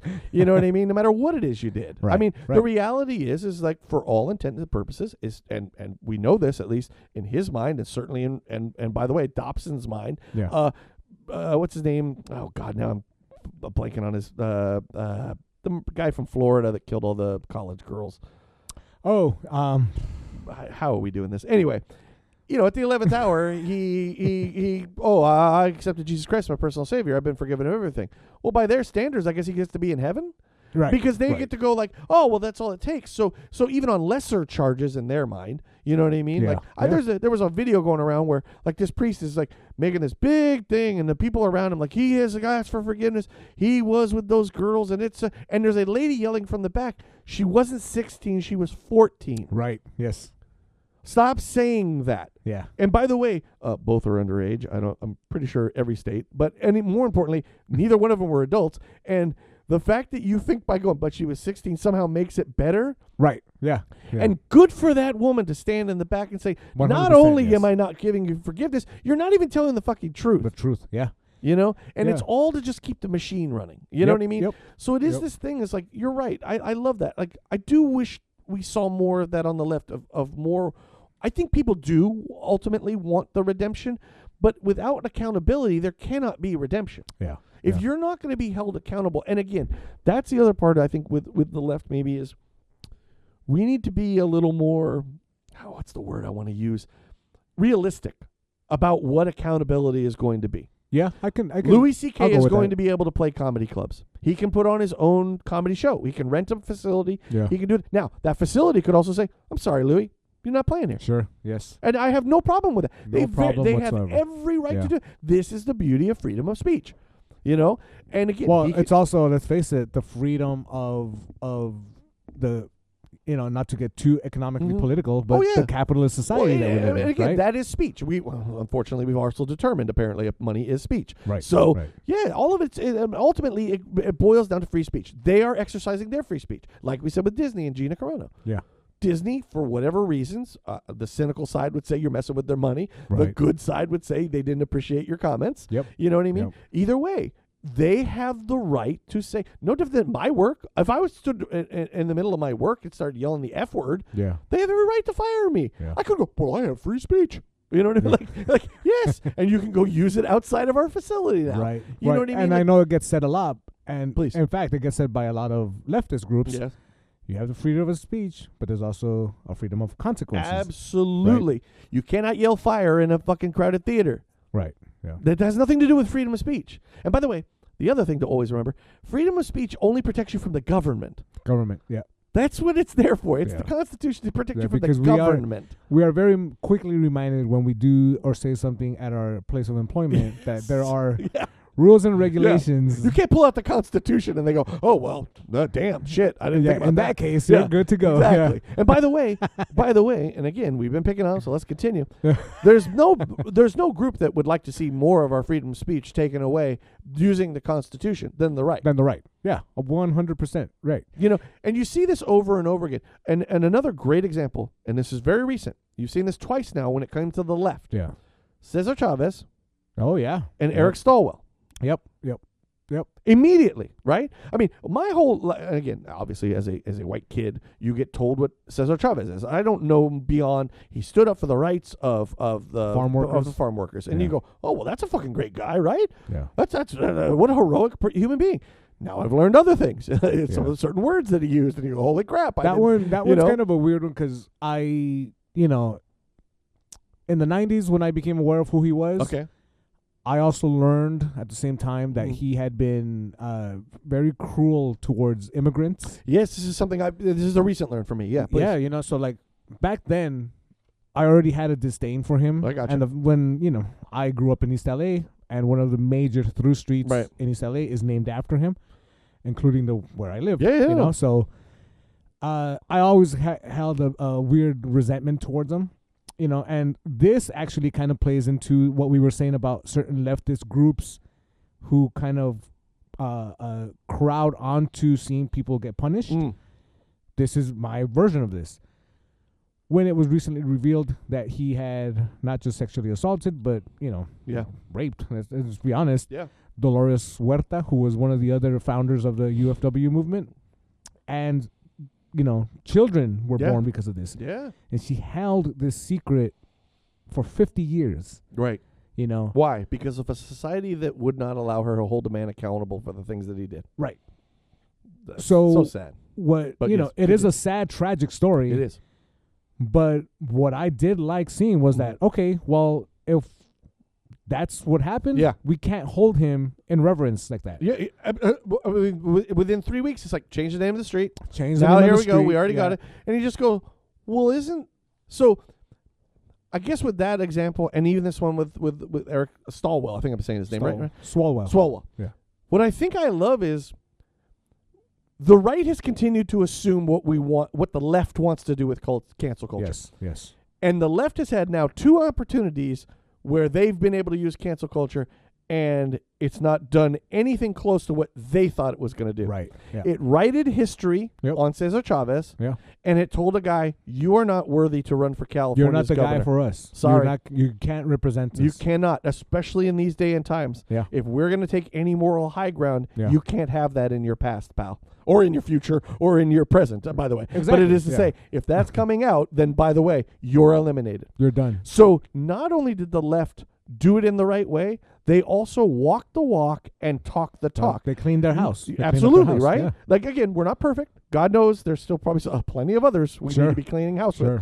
But we also don't elect him as president after we just spent 4 years prior saying that QAnon needs to look for the pedophiles that are drinking the children's blood so the lizard people live. Yeah. And knowing that the call is coming from inside the house. And by the way, we have tons of files on it. Yeah, exactly. They like to document shit. They very much like to email each other. Didn't learn shit from the Germans in any way, shape, or form. You know what I mean? It's just like, and so it's not the same. It's just not. Yeah. Now, I'm not saying that one is always better than the other. It's just to say, if you look at those examples, one of them you elected president and you think everything he does is wonderful, we changed the name of the street, righted history, and quite frankly, I hope her name starts being more associated with the rights of workers. Absolutely. Then instead of Cesar Chavez. On top of which, we made a guy who, by the way, was pretty much the front runner to win the governor. The front fucking runner. Piss off. Yeah. Yeah, and he did. Yeah, I do like the outcomes of both those scenarios. Absolutely, and that's when cancel culture can work. And by the way, works in a positive way. Yeah. I don't see any negative coming out of that. That is the result of to forego the use of the term cancel culture. Yeah, please, accountability. That is the awareness. Yes. Oh, the accountability. There it is. And the result. Yeah. Right. That is the result of the accountability. And by the way, I don't know what Cesar Chavez was saying because he's obviously dead. I probably have a lawyer deny and blah, blah, blah, blah. Yeah. The family With Eric, I mean, it seems they put a statement out, blah, blah, blah, blah, blah. He's not really come out and apologized. I mean, it's kind of an apology, but not an admittance of guilt in any way. Right, So, okay, I guess we'll get no redemption from him. But he was held accountable. I mean, the man, look, if he's lucky, he might keep a Senate seat, right? I think he's out. Is he? He's out. Okay. Yeah, he's out. So, okay, we're never. Sorry, I really am. I just get so excited. It's just we're obviously not going to hear from him again. Right. Yeah. And again, not to this effect. No. And look, other examples. Obviously, the guy that used to be with SNL took the picture with the girl. Right. Again, I think that was a little overboard, but I understand where the left was coming from. Yeah. Nonetheless, they, sometimes. When you start anything, sometimes you kind of cross lines that you look back at later and maybe go, oh, yeah, shit. Okay, we've better hone that. Right. Like, I think many of us now might look at that and go, okay, he needs to at least apologize for that. And Sure. if it's a thoughtful apology, and by the way, I see no history. It's just this one photo. Then we'll kind of, he's never going to go beyond a senator. You know what I mean? But part of that accountability involves acknowledgement. Yes, absolutely, Right. and he did. And to the I wish I could remember his name. The SNL guy, he did acknowledge. He's look, I'm sorry, this was inappropriate. What I did, yeah. It was a joke, obviously one that was inappropriate, and I should not have done it. Right. So great. Does that mean he can't be like a congressman? I think there's a debate to be had there under the circumstances. But I think it was the left really wanting to posture, and I don't mean that in a bad way. I mean really saying like, look, we have to draw a line somewhere. You brought up a good point. Yes. Oh, thank you. Up until and done. Hour in, I finally brought up a good point. All right. No, you bring up a good point where at that point in time, that is what the left was doing a lot, posturing. To a degree, right? I think they wanted to. Again, I think the intention was good. Yeah. But it wasn't always on target. There you go. Yes, I think because that is mostly a result of. Let's face it, American politics includes Democrats and Republicans. Yes. That was the Democrats trying to do the right thing, and to a certain extent, they did. They did, right? Oh, yeah. But they forgot to finish the race, I think, when it comes to like, all right, well, let's find out if this is an ongoing thing. Let's find out if this is endemic of this person, right? What it reminds me of a little bit is kind of like the NFL when the new commissioner came in, kind of was like, I'm going to be tough. No more when these players do bad things. Oh, that's it. And the first one that comes down the pike is like, he was like doing 200 miles. And, that's a 2-game suspension, you son of a... And then the next one comes in and is like, what did he do? He literally knocked his wife out in a elevator and then dragged her out. Well... That sounds like a 2-game suspension to me. Really? Oh, okay. Oh, well, here's a video. 4-game. So you have no plan. Right. You didn't actually sit down. You honestly thought, it'd just be some guys speeding, maybe doing some drugs, and forgot about the part where some of these guys get violent. And what are you going to do then? Yeah. Yep. Maybe have a plan that doesn't just go, we'll figure it out as we go along. Well, sometimes you can fuck that up, and he did, quite frankly. Oh, yeah. You know, that case in general, I think a lot of people were mad because you saw the video. That means 2 more games? Yeah. Like, I don't give a shit if you saw it. You heard what happened, So I think in that way, that's where I see the Democrat with the SNL senator guy is to say, like, intentions were pure. They wanted to draw a line in the sand. They saw what the opposition was willing to put up with and said, we can't be them. Kind of the Michelle Obama, when they go low, we go high kind of thing. Yeah. But now we look back at it and we're like, maybe we went a little too high on that one, man. You know what I mean? It's a shame because also, by the way, depending on your politics, obviously. But he was a guy who was very progressive in his politics. For sure. I think something that you and I would definitely, maybe not everything, but there was a lot of stuff we would agree on that guy. And he was just another ally within Congress. You know what I mean? Yeah. So, again, it's sticky situations when you start getting into this idea that people need accountability is never a bad thing. No. How do we hold accountability?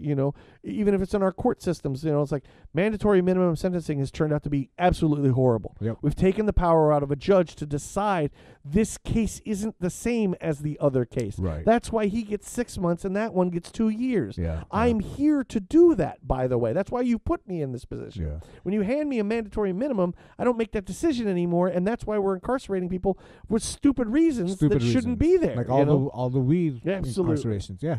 So I just think like there's so much gray area in it. I think we are getting better, and those two examples that we brought up with Cesar Chavez and Stalwell, I think are great examples of we are starting to hone this a little bit better on the left to say, look, we have to draw lines in the sand here. And if that, by the way, if that means sacrificing a hero, in the case of Cesar Chavez, who was for so many people, so be it. Yeah. You know? I did see, again, because I am Mexican. Wait a minute, what? Big surprise. Hola. No. See. I did see a lot of people my age range and older who were very upset about this news. And it's understandable, right? Like you do get the initial reaction of the upset, right? Well, I mean, not even just the initial, even the week after. Oh, okay. Where it's like, this can't be true. Like this just cannot be true. Well, I will say from my perspective, all I knew about him was the idea that he was an activist, that he did these things and so on and so forth. So yeah, I was a little surprised to say the least. Because he was one of those people that if you were in certain classrooms, he was on the wall with the Martin Luther King. Oh yeah, you know what I mean. So it is to say like, wow, this was very shocking to find these out, and especially when it's sadder. This was known to many people. That's the thing that it was known and kept secret, right? And protected, pushed under just to protect his. Legacy. His legacy. Right? You're at 100. This is the Cosby thing. This is everything. It's the Cosby thing, right? So but to the credit of a lot of these folks, they did say, I mean, if that is the truth, right, and we're gonna believe Dolores Huerta because she has no reason to lie. No, and certainly there is evidence also. And there is beyond just an accusation. There are now adults who are the evidence, right? Right. It's called DNA. Yeah. Then fuck it. Like Cesar Chavez is a bad individual, not just bad because Nick seems to think so from the 90s. 100. Back in the day, he was a horrible individual to this person. She came out with this story. Her story is just as valid as whatever other good things he may have done. Absolutely. And that is going to be the totality of his legacy. There it is, right? I think that's something we all, on both sides. Yeah. We both need to be, and we talked about this a little bit with the Danzig episode. That was tough for us. Yep. Where it's just like, we all have to start realizing that we have to be, we have to be willing to kill our heroes. Yeah. I mean, there's a bottom line. There is. There has to be a bottom line. There has to be. Where you just can't ignore what's being said, done, and shown to you. Certainly not ignore it. Look, how you want to interact with this person later on, or how you still interact with back catalogs or however, that's fine. Yeah. But you can't just ignore that this thing happened. It did. And it is, as you and I both keep saying, it is the totality of their legacy. Yeah. And I think that, we just, there's so few of us, that we can truly put up on a pedestal and say they are the best of us. Right. You know what I mean? We certainly haven't picked for the best that we carved into a rock necessarily, though there are certainly good things about a few of them. Sure. But the totality is also one of very complicated and very bad in many ways. Yeah. 2 of the 4 literally owned other human beings. Other humans, yeah. So, sorry. But you do look at somebody like a Martin Luther King and, or a Malcolm X. 2 people who may have been the best of all of us. Yeah. But also complicated. There's some things you can look and go, Gandhi, for all he did. Well, he was also like Mother Teresa. We know she was a scoundrel. Turns out, that's all bullshit. That's what I'm getting is that we sanctify these people. Right. And it's, again, it's done in a time when we don't have the full context of who they are. 100%. Right. So when the information comes out, you can choose to keep acknowledging the good stuff, but you just cannot ignore the bad stuff. Because anybody else is not going to just ignore the bad stuff. No. Right? And it's the hero worship of it all is the weird part too. Yeah. When you're a kid, I get it. You know what I mean? It's like, look, we've talked about it. Hulk Hogan, huge for us when we were kids. Bam, another one, yeah. And then we got to be an adult, and then we realized he was a piece of shit human being. It's like, well, fuck him. And as it turns out, Macho Man was the good guy. Yeah, Yeah. And but that doesn't mean that I still don't look back and go, oh, man, Hulkamania. And yeah, that shit was fun. But he's a scumbag. Yeah. Fuck him. You know? It's the Chuck Norris. It's all these It's things. Chuck Norris, Again, yeah. that's the Yep. totality. I can still enjoy, mission. The I gotta go rescue the guys from Vietnam. Like, how many guys are still there? You know what I mean? But, goddamn, Chuck, you're not very good at your job. Yeah. It's just to say, how many of those can you watch? And fine, you can enjoy those. But he's still this scumbag in real life Right, who said a right. lot of horrible things. More importantly, about people that I care about, people that I love. So it's just. It's hard for all, and again, even for myself, it's tough. I'm not gonna lie. Yeah. We sometimes put these. Not sometimes we do. We do, We got to yeah. stop putting so many people on these pedestals. So many are unworthy of a pedestal just because they made a great riff or a great song or did a movie that you liked or maybe even politically did a few things that you really enjoyed. Like there's a lot of things that Eric guy politically, I'm like, yeah, I'm glad you stood up to that dude in Congress. I'm glad you did this, but you did this. But you did this, and Sorry, this one man, I cannot can't. ignore. This yeah. is not. And again, if we really want to start taking the moral high ground politically, well, then we can't you can't let people like you into the tent. We just can't. Right. Yeah. Because they'll use it against us. You know? Yeah. And by the way, not just that, but they're gonna say, well, if you allowed that one in, then all of you are that. Of course. And by the way, if that, what would happen to the tent? Well, then maybe we need to buy a new fucking We tent. need a new tent for sure. I mean, Yeah. good God. I mean, that I will say that goes without saying. Well, yes, but it's just to say, like, you know what I mean? Like whether it's KRS-One talking about with African Bambaataa or Pam Bondi talking about if we did this to all the people who did it, well, where would it all go? Well, if it's that bad, then maybe we do need to knock it to the ground and start it all over again. We do need to drain the swamp, as Yes, it were. very Oh, much. wait a minute. Make it great again. Oh, shit. Oh, Wait a shit. minute. This For the is- third time. Our entire podcast has changed. Another thing, too. Please. I think a reason of why the right uses religion to the effect that they do, and this goes without saying, is maybe a lot of people on the other side are either agnostic or atheist. Yeah.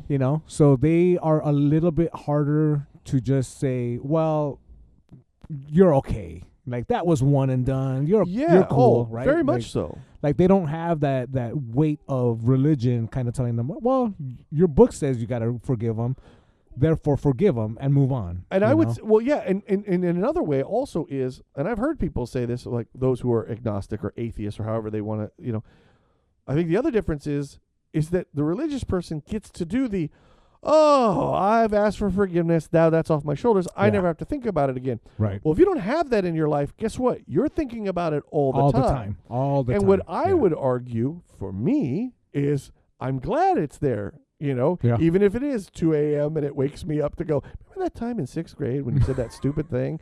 You know what I mean? Like, fine. Guess what it does? Like, for instance, there is a main street that I drive down to work. I got to make a right-hand turn into the smaller street to get to my work. Yeah. I stupidly one day went out to make the right turn, got over in the lane. It's not really a lane, but there's enough room.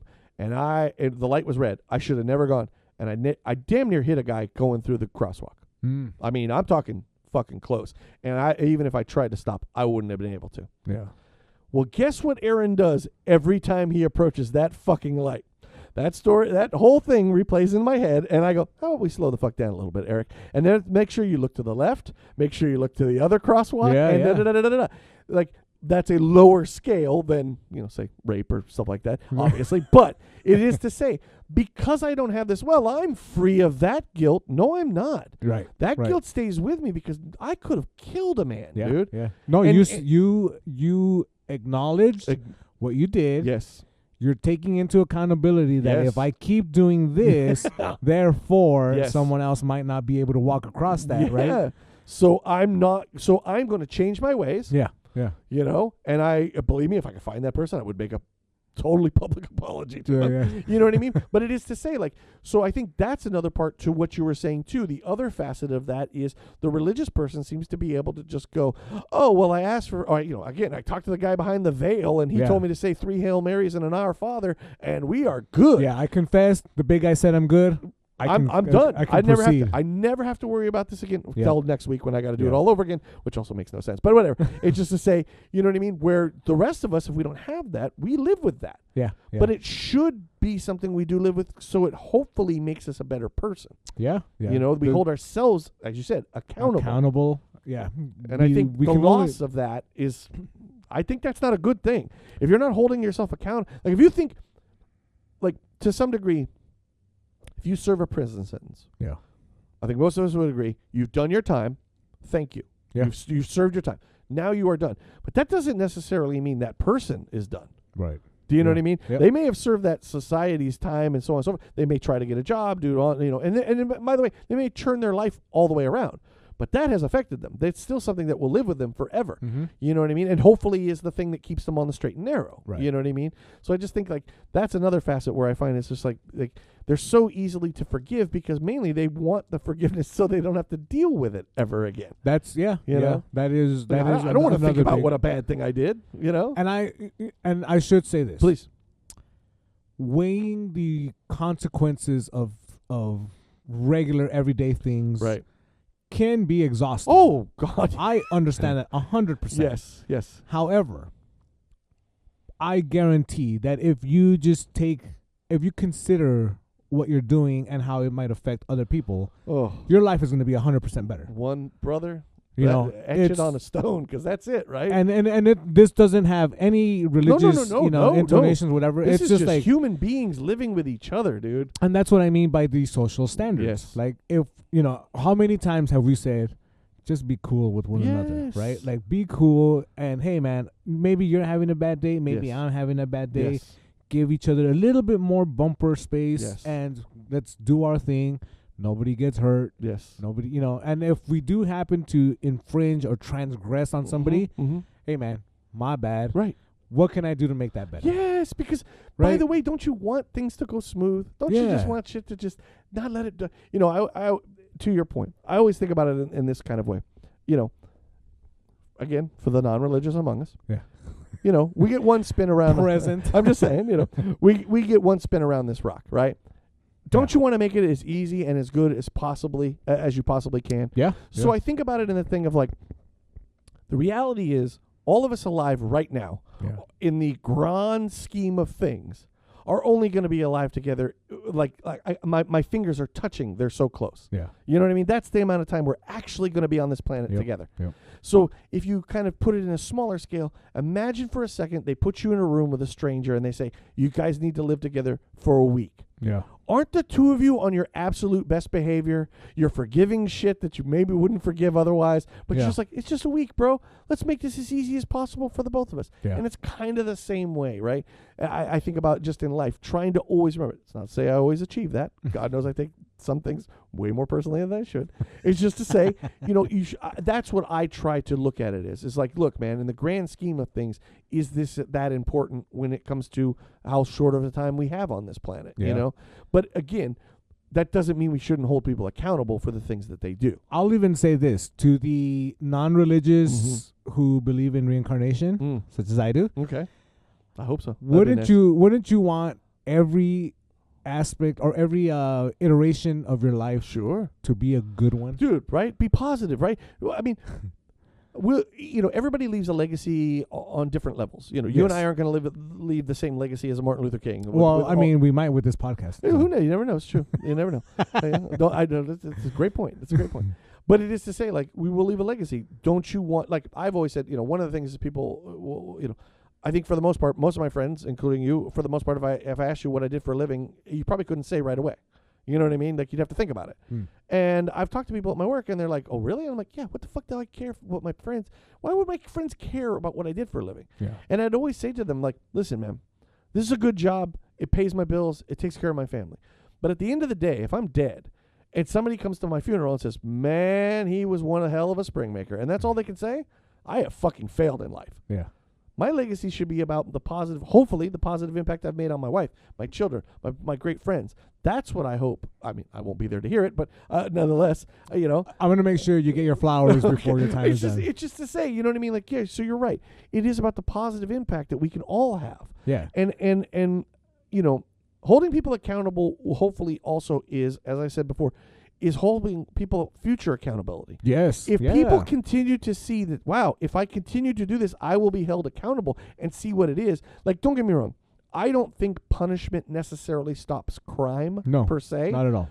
But it does inform people of what the punishment will be if they commit that crime. Yeah. Nobody's in jail and goes, wait, murder is illegal? Why Right. didn't somebody tell me that? You know what I mean? They know murder was illegal. They made that decision for whatever amount of reasons. Yeah. All that punishment is there to do to let you know, if you do this and you are convicted, this is the time you will serve. Right. But it is to say, you hope that we show, if nothing else, it shows us our own moral clarity as a country that says, we don't stand for this thing. Right. Period. Yeah. End of story. Yeah. And- We and you're right. define what those standards There it are a little better. Great point. Define. I mean, we do, right? We say murder is this. Da-da-da-da-da. Da-da-da-da. Okay, well, then let's just keep that going. Yeah. Let's just Yeah. keep that going. We say, I'm sorry, Ted Nugent, you don't get to marry a 17-year-old simply because you want to fuck her. Right. That's not a good. And by the way, you used to brag about it. Now you pretend like it never happened. Yep. Because why? Oh, because you know it's wrong. Yes, exactly. Like, yeah. otherwise, why wouldn't you just keep talking about it? Yep. Yep. Because you know it's fucking wrong. You knew it was wrong then, and it's wrong now. Yeah. Period. End of story. Like, Yeah. there are certain things that were just always wrong. You know. Oh, yeah, for sure. Yeah. Oh well, the times have changed. No, Yeah, that was wrong. It's it's funny you said that Please. because one thing that I hear, especially when it comes to the conversations like these, is that certain things can't exist anymore, such as, and I know this is one that we Please. brought up in our own conversations. Blazing Saddles can't be made into a movie now. Yeah. Well, one, it can, It can. but also, why would it be? Well, You know, the and times are different. times the are different. subject matter would be a little different. The subject matter is different. The language is different. Absolutely. Right. The way. what that movie was trying to confront Yes. isn't yeah, necessarily happening now in the same way. right. And by the way, the other thing to always remember is Mel Brooks will be the first to tell you, I could barely get it made then. Then, So don't exactly. act like it was just like, we love the N-word, Right, and we love right. these racist jokes, this is hilarious. Like, no, they didn't like it then either. And I'm going to use an example Please. of maybe not on the similar level as Blazing Mhm, Saddles, mhm. but still a comedy movie. There is a movie from back in the day Mhm. called The Naked Gun. Yes.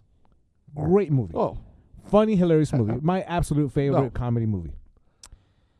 They remade it. Yeah. Right? And a lot of the quote comedy Yeah. in that movie is complaining about what they can or can't say. yeah. So if that's what people want to work, Yeah. I hear you. even they are at a certain point aware of what they're doing might not be the best idea, and they're raising that point to themselves, Right. and maybe missing the point, missing the fact that like we're just telling on ourselves at this point. We just want to Yeah. be rude and crude and lewd, which is fine, Right. but right. it's also not funny. Well, right? and again, it's. I don't mind the discussion. Sure. I just don't know why you would make a movie about it. That's another one. Yeah, because a lot of people, when they bring it back up to like the way the Naked Gun remake mhm. did, which is also what a lot of comedians do, Yes. is, maybe this joke didn't hit, and if you're not laughing, oh, I'm being canceled now. Yeah, there can be a bit of that. Yes. Right, It like- could just like- be you're not funny. Yeah, Yeah. right. Maybe yeah, maybe which, you should just try to be funnier. which, if that's the case, you're the funny guy. Right. You're the comedian. Right. Right. Just make another joke. There are Like, plenty of comedians that have existed for the longest time that never punched down. Yeah. Plenty, To me, plenty. George Carlin is one of the goats of all time. Yeah. Never punched down. Never Yeah. once. Even the ones that do. I'm gonna mention Greg Giraldo. Yes. Because he did it in a way that he knew, he was aware of Yeah. the things he was saying. He knew it was going to catch people by surprise, and he was very intelligent about his comedy. And that's it. I mean, I remember seeing a thing about comedy, and I can't remember her name now. She's an Asian a comedian. Kathy Wong. Wong's her last name. Okay. She's funny. I like her. Yeah. But she said something that I thought was interesting, where she's like, "Look, the number one thing the joke has to be is funny. Yeah. It can be racist. It can be punching down. It could be a little off color. Sure. If it's fucking funny, though, most people will forgive it. There are dead baby jokes. Oh, absolutely. Like that is a genre of comedy, Yes. right? So and again, I think comedians in that way, and most of these guys, that when you tell me, oh, I guess I can't say that. No, what I'm really hearing is you're just not funny. Yeah. There's yeah. a million ways to be funny. If society has had enough of that joke, and that's not funny anymore, because we've decided, you know what, that group doesn't deserve that. I'm sorry, you're gonna have to figure out something else. Figure it out. Like that's on you now. Yeah. That's not on society. No, by the way, like, you could do the same thing with like Henny Youngman. If he got up there and said, "Hey, take my wife, please," people would be like, okay, I don't, you know what I mean? You have like alternative comics that people go like, Yes, I yeah, don't yeah. get it, I don't understand. Yeah, there's lots of forms of comedy, But being funny is the number one most important part of it. And you're right. Just because people aren't laughing or just because people are offended doesn't mean you're necessarily being canceled. Yeah. Be better at your job. Find another way around it if you really care. Yeah. If you're just gonna go up there as a bro dude and just want to make fun of gay people and trans people and then go, oh, what am I being canceled? Well, yeah, you're being an asshole, dude. You're being an asshole. You're not not even funny. being funny. You're just being a dick up there, man. Yeah. That's not funny. You can. Interestingly enough, the second season I finished it. I think you and Amy watched the first one. That Jury Duty. Remember where they tricked the guy into thinking he's doing jury duty? Oh yeah, Amy watched it with Cyclops. Yes, right? exactly. James Marsden. So they just did a second thing. This is 2 times they've proven you can do a show like this and you don't have to be mean. Right. And you don't have to be shitty to the person. And you can play these tricks that they're not mean. No one's getting hurt. You're not making fun of anybody, but you can still have a good time and still do this. And so it is possible that you can do this. And by the way, comedy is always evolving. It's always changing. Things that were okay at one point. Eddie Murphy had a major skit about gay people. Yeah. You can find some stuff. And by the way, Eddie Murphy, one of the greats all time. His mentor, oh God, why am I forgetting his name? Not Bill Cosby. Richard Pryor. I mean, again, many people will say Pryor and Carlin, they are the goats. They are the fathers of what we know as comedy now. There are some bits from Richard Pryor, especially about homosexuality, that are just like, they would definitely not fly now. I think it's that San Francisco concert one. Yes. Yeah. I mean, my God, the one he did here in L.A., I think at the Hollywood Bowl, where it was like a thing, and he went off on come on. Those things would not fly. Yeah. You know what I mean? And it is to say, they have evolved. I promise you, obviously Mr. Pryor is dead, but I promise you Eddie Murphy, if he did ever go back to comedy, would not make those jokes now. Yeah.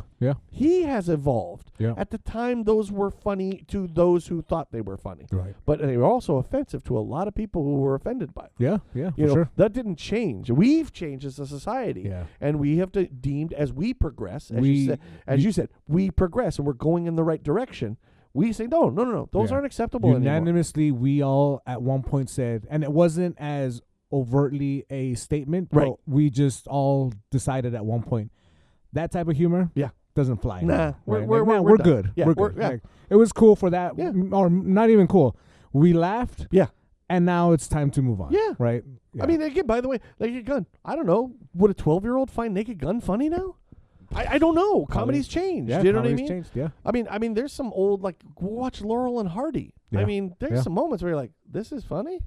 Well, I mean, if I'm going to break it down to that level, there was a show called The Honeymooners where literally the husband threatens to physically abuse the wife on a nightly basis, and that was the comedy. Yeah. You know? And again, that's what that was. Yes. I'm not going to say that's the times, but that's just what that was, right? And I think you only get away with that to a degree because the wife was always the smarter one in the relationship who told him to go piss off. You know, it's the Archie Bunker thing. It's all Bunker's another one. Archie Bunker. You'd have to do it differently, but you could do Archie Bunker now. You'd have to do it differently. They did it with Married with Children. Yes, to a degree, yeah. And you know, they I think old Tool Time guys got a show that's, I think they think they're trying to be Archie Bunker a little bit. Oh, yeah. You know what I mean? But it is that kind of thing of the sad part, of course, a lot of times, Archie Bunker was one of those. Parody can be difficult because there were a lot of people who thought Archie was speaking the truth. Yeah. And they liked Archie. You know? That's where the self-awareness has to step in, right? Well, and you had the producer of the show who went, he also produced Good Times, stuff like that. You know, Norman Lear is, very much a pioneer of he's big in civil rights, so on and so forth. Saw this as a way to show people, look what this stupid bigot thinks. Right. But unfortunately there were many people who were like, I think Archie might be onto something. He's on point. And the other irony of it is Carol O'Connor, who played him, could not have been more left-wing. Right. Yep. Even by today's standards, he was very left-wing. Yep. He saw that character as a way to go, let's point out this stupid shit. Yeah. Again, as the times change, all of it comes with it. But accountability should never change. Yeah. Accountability should always be. I don't care how high up in you are or how low you are. Accountability must be there. Yeah. But it also needs to be balanced with tempering what accountability will mean. Yes. And how it will affect. Yep. Louis C.K., for all intent and purposes, has every right to go play comedy clubs. Comedy is his job. That's what he does for a living. If you don't like him and you don't like what he did, you do not have to go see him, and you shouldn't. And nor should you be forced to. But again, he does have the right to do these things. Now, if you'd like to stand outside of every one of his shows with a sign, you're more than welcome Yeah, to. that's very fair of a person to do. It's also holding him accountable by not paying to see his shows. Yes. That's also a very fair way of doing it. Absolutely. And again, I think those are where I see cancel culture as we've gone through some of it, and as it's never going to end. I mean, maybe that phrasing will change it in 20 I think it'll years, change, yeah. You know what I mean? But it is interesting how both sides see it, and that's why, like with the Kanye thing, that's why I thought this is something I know you and I could really dig into, because it is interesting to see even his change. I mean, my goodness, how he was one. George Bush doesn't care about black people, and we all went, hell yeah, tell him, Kanye. Yeah. And now everybody's like, oh shit, Kanye, you should probably be quiet for a while. Yeah, saying that certain people from World War II were right. I was like, ooh, boy. Yeah. Slavery was a choice. Like, yeah. woo, Yeah, okay, that is I'm going to be over here. Yeah. The honky's going to sit this one out. It is to say, like, again, like that kind of brought it up where you were like, well, for those who thought we canceled him, SoFi ticket sales say otherwise. They do, yeah. But that doesn't mean people aren't still holding him accountable for the things that he is saying. Right. You know? And I think it's just that's what I found interesting about it. And then, like I said, the African Bambaataa kind of thing happened in the meantime. And it's just very interesting to see the different takes on it. Yeah, you know? I mean, because I do think it's also, last thing with what I was just saying, the last thing I do think it's also based on age in a lot of ways. Obviously, younger kids don't see this in any. They see the gray areas of it. They want the accountability. They're willing to kill their heroes a little easier. Than older people. Yeah, this is true. I think with the almost a nearly impossible way of defining what cancel culture is, because again, it just spreads through so many, so many levels. It becomes a catch-all too, by certain people, where it's not cancel culture. Exactly. Like for instance, and I because you brought this up, there is a very big difference between cancel culture and being blacklisted. Right. Colin Kaepernick was not canceled. Right. He was blacklisted. He was blacklisted. Period. End of story. And that's what I mean by the weaponization of this term and the actions of, right? Oh God, yeah. So because it's so difficult to properly define what cancel culture is anymore, especially in popular culture, and let's face it, in entertainment, we have to, one, be thorough in how we are approaching whatever the subject at hand is, you know. Don't jump the gun. Don't jump the gun. Be thorough. If it's not in you to be kind, at least be smart about things. Dude. Right? Dude. Like, if you can't be kind to the person that is transgressing or being transgressed on, then you need to be smart. You know? And being smart doesn't mean holding your morals against them. You know, and I know I'm sounding very preachy right now. No. I think these are wonderful statements. I agree. I just think that, like, taking yourself out of the picture and putting in your neighbor instead, you know, and seeing how they might be affected, because ultimately you're going to be affected the same way. Oh yeah. You know, or even if it's differently, you're still going to be affected by the same thing. Yeah. Right? What a thin line we all walk, where it could be you tomorrow. It could be you tomorrow. Yeah. You know? So, you know, that's the one thing that if I can end this whole please cancel culture spiel is just be smart, be thorough, and be honest. You know, with how we look at things. And I almost nearly will guarantee you it's going to be way better off for everybody. Absolutely, you know? Absolutely. There are positives to it. There are negatives positives too. Yeah. But I think the overarching is a positive. Yeah, it's because of the awareness, the acknowledgement, and the accountability, 100. And ultimately, that road to redemption is a beautiful thing. It is not just for the person who transgressed, but for everybody else. Because, again, yes, we can then live happily knowing that, like, if a person transgressed on anybody else and we made the room for them to be able to rejoin us, nobody else can criticize us. Our shield against whatever other levels of morality people try to use against us is impenetrable. Yeah. Right. And that's, you know, bring some balance, some harmony to the overall universe. Yeah. And I know it's not a zero-sum game. No. Where it's like a winner and a loser. No. You know, we all get to win. because there is enough to go around. We Dude. all get to win. Yes, You if the know. person can find accountability, can find forgiveness, and then those they transgressed against can also find peace, and then they are able to forgive. Like that's just a positive all the way around. That is Yeah.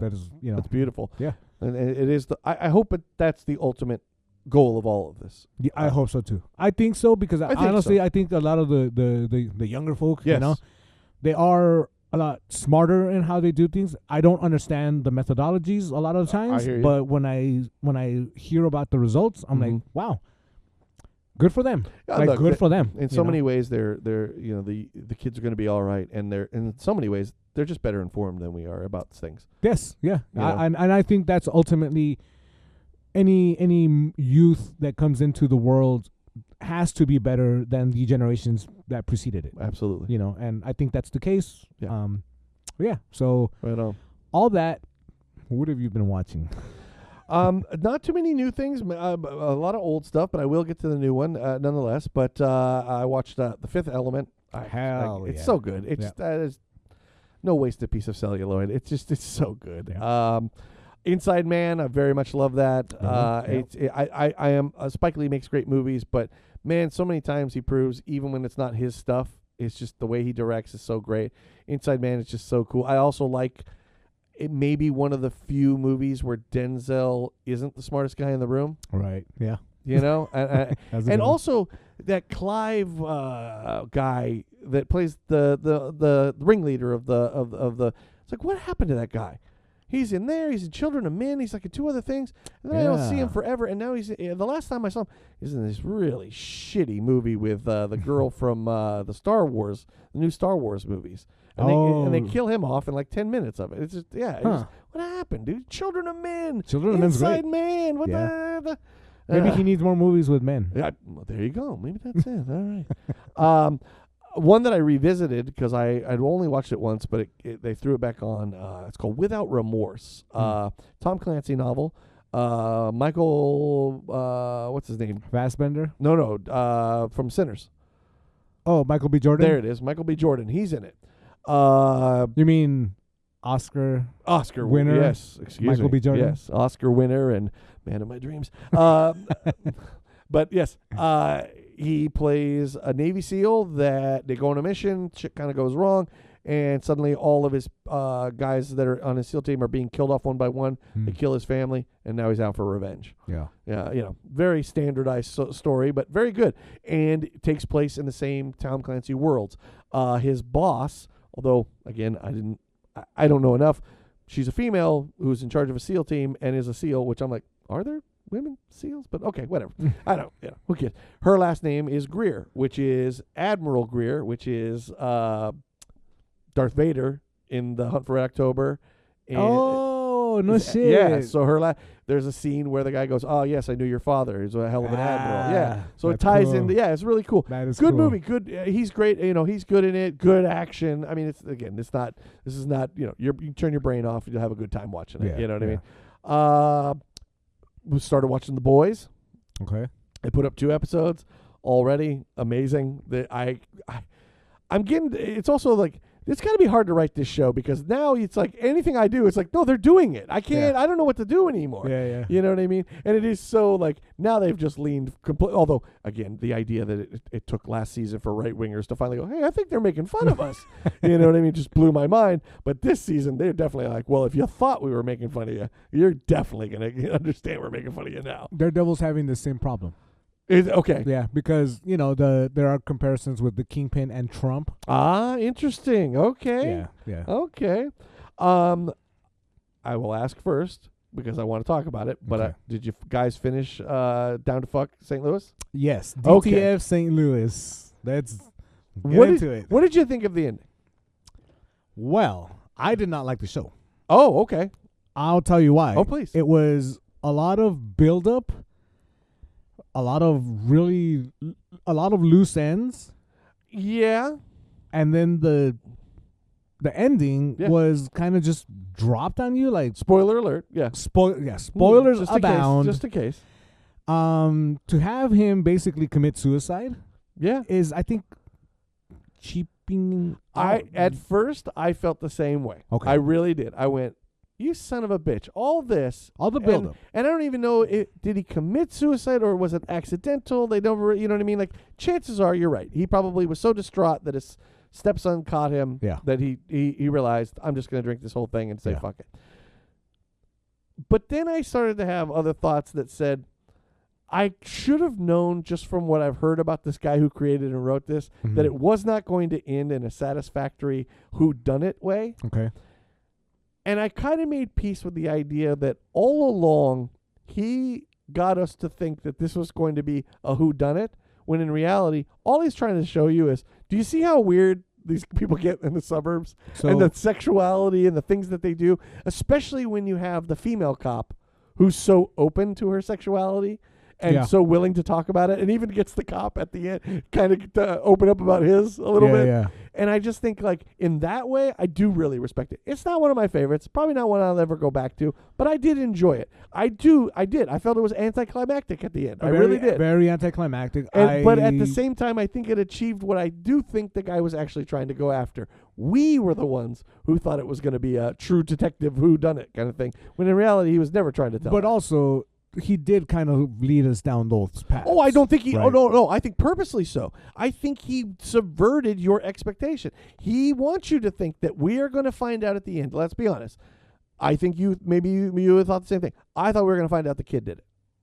I thought we were going to find out the kid... I honestly thought... I thought one of two things.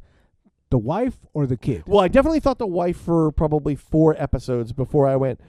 This feels like the biggest red fucking herring I've ever seen in my life. Yeah. You're not getting me with this. Yeah. But the other beauty of I thought of the show was, it did seem every episode. There was a part where I was like, wait a minute, is the guy setting him up too? Not obviously. Not is that why Bateman killed him? Like, he realizes this guy's been setting him up the whole time too, to get him to pay for his insurance, to get him to pay for his all. You know what I mean? So let's talk about something, please. Jason Bateman in this show. Befriends, I forget his name. Yeah, I can't the main guy, Rick, something like that. No, yeah. Was it? I cannot remember. Anyway, the main, one of the main dudes, the main dude with. I mean, technically, it was like 4 characters really in this whole thing. Yeah, Jason Bateman. The guy, he's married to the woman. Bateman wants to bang his wife. Yes, and this guy, him and his wife don't have a very big sexual relationship, and he's able to do it. He's able to get with her. Jason Bateman is. Yes. So he starts flirting with the wife and then introduces the app to the wife's husband. Yes, as I understand it. That was very sudden. That was like, hey man, we can screw around on this app. Yeah. And you do it first. Like, that was weird. Yeah, I think the weirdness is exactly what this is all supposed to be about. See, here's why I don't like about the weirdness. If I look at it as maybe middle-aged folks in a very suburb part of what was it supposed to be? St. Louis, yeah, Missouri. Yes. In a very suburban part of Missouri, if this is the dullness of their lives and this is how they can maybe spice it up, blah blah blah. Mm-hmm. Okay. Granted, it's maybe the middle-aged version of Kids at that point, right? Yeah. But if you are purposely leading me down to think, oh, this is a murder whodunit, and then you give me the most, in my opinion, the most cop-out of endings, okay, then that's, yes, you got me, but also that's kind of lazy. Yeah, no, again, right? I mean, again, I would hesitate to say lazy if the intention was this all along, then it's not lazy, it's what he wanted. I think the other part, too, is like something to look at is maybe some of it was they were so focused on all these other things that once it was all over, look at all that they lost. They lost everything. Yeah. When he walks back into his house and it's completely empty. Yeah. And he's married to a wonderful woman he's got 2 kids. You have a good life. Like, do you understand? Like, you really do. You want something. And even then, right? He's like, they're in their underwear together and he's dancing for him. And he's just like, I don't know what I'm doing. And he's like, no, you've never known what you're doing. Right. You were too scared to tell your wife, hey, I want you to sit on my face and do fucking taxes.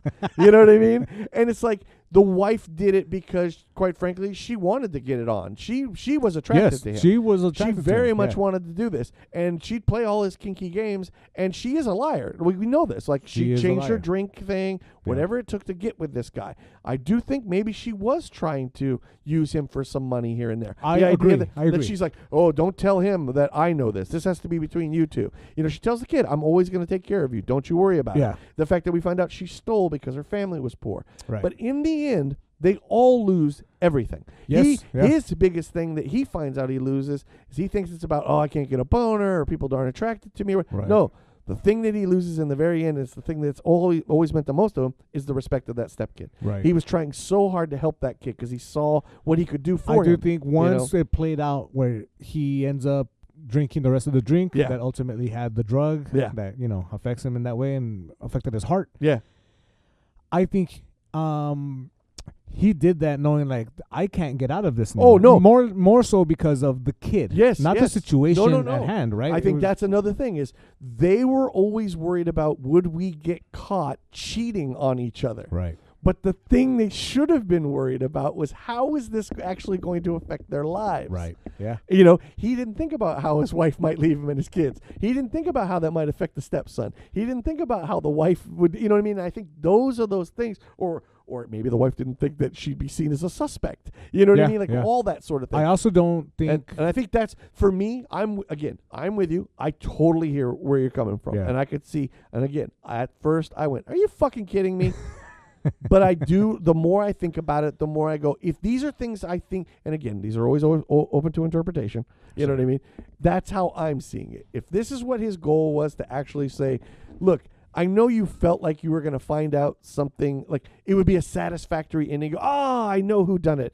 You know, it was Mr. Plum with the fucking, candlestick in the library. Like, no, that's has never been my intention. I'm trying to show you the weird, what's the phrase they keep using? Everybody is just behind closed doors. Or something like that. Yes. Everything looks normal from across the street. There it is. Yes. And yes, and by the way, the guy who owns the roller rink, totally free with his love. He doesn't care. Yeah. His life isn't affected in any way because he's open to the. There were things that they kept doing throughout the series that I picked up on early, and I think it was to purposely misdirect you. Yeah, for sure. One was the repetition of all these statements and all these actions, right? Like everything looks normal from across the street. Yeah. The fact that the roller rink guy, which I believe was Modern Love. Yes. Right? The fact that he says it and then 3 other people in their radius also start saying it. You're doing that on purpose to keep telling us something weird's about to go down. Something weird's about to play out. And while you might know what it's going to be, to these people in this neighborhood, in this little suburb, it's new to them. Yeah. It's new. So, and here are some of the inconsistencies of what I thought. If the guy, I keep forgetting the main guy's name. Yeah, I mean, he's the dude from Stranger Things. Yeah, David Harbour. There it is. He has, I'm sorry for any younger folk out there. Yeah. He in this series he has a deformed penis. Yeah. He used to pose. He posed for Playgirl. Right. It seems at one point, Right. and he was an Indiana Jones character, and apparently his wiener is very big. Yes. Right. So now something happened where his penis is deformed, and he doesn't feel all that great with his physical self because he's a bigger individual. Yeah. And he gets convinced to try out this app, DTF St. Louis. Right. Now, I understand that if you're wanting the attention of a woman, if you're a heterosexual male, Sure. you're gonna try this, and any attention you get might be good or cool or whatever the fuck.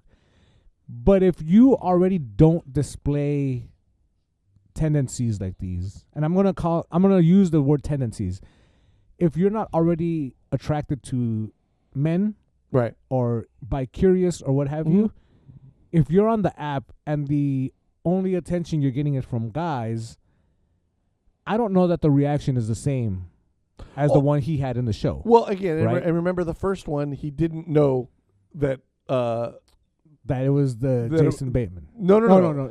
That You said it because it's a David Bowie lyric. Modern Love. Modern Yeah. Love. Yeah. And he didn't know it was a guy. Right. He right, showed up right, to the right. restaurant and Yes. even went to the waiter and was like, does that look like a girl? And the guy goes, that's David Bowie. That's and he's David like, Bowie, yeah, oh, yeah. shit.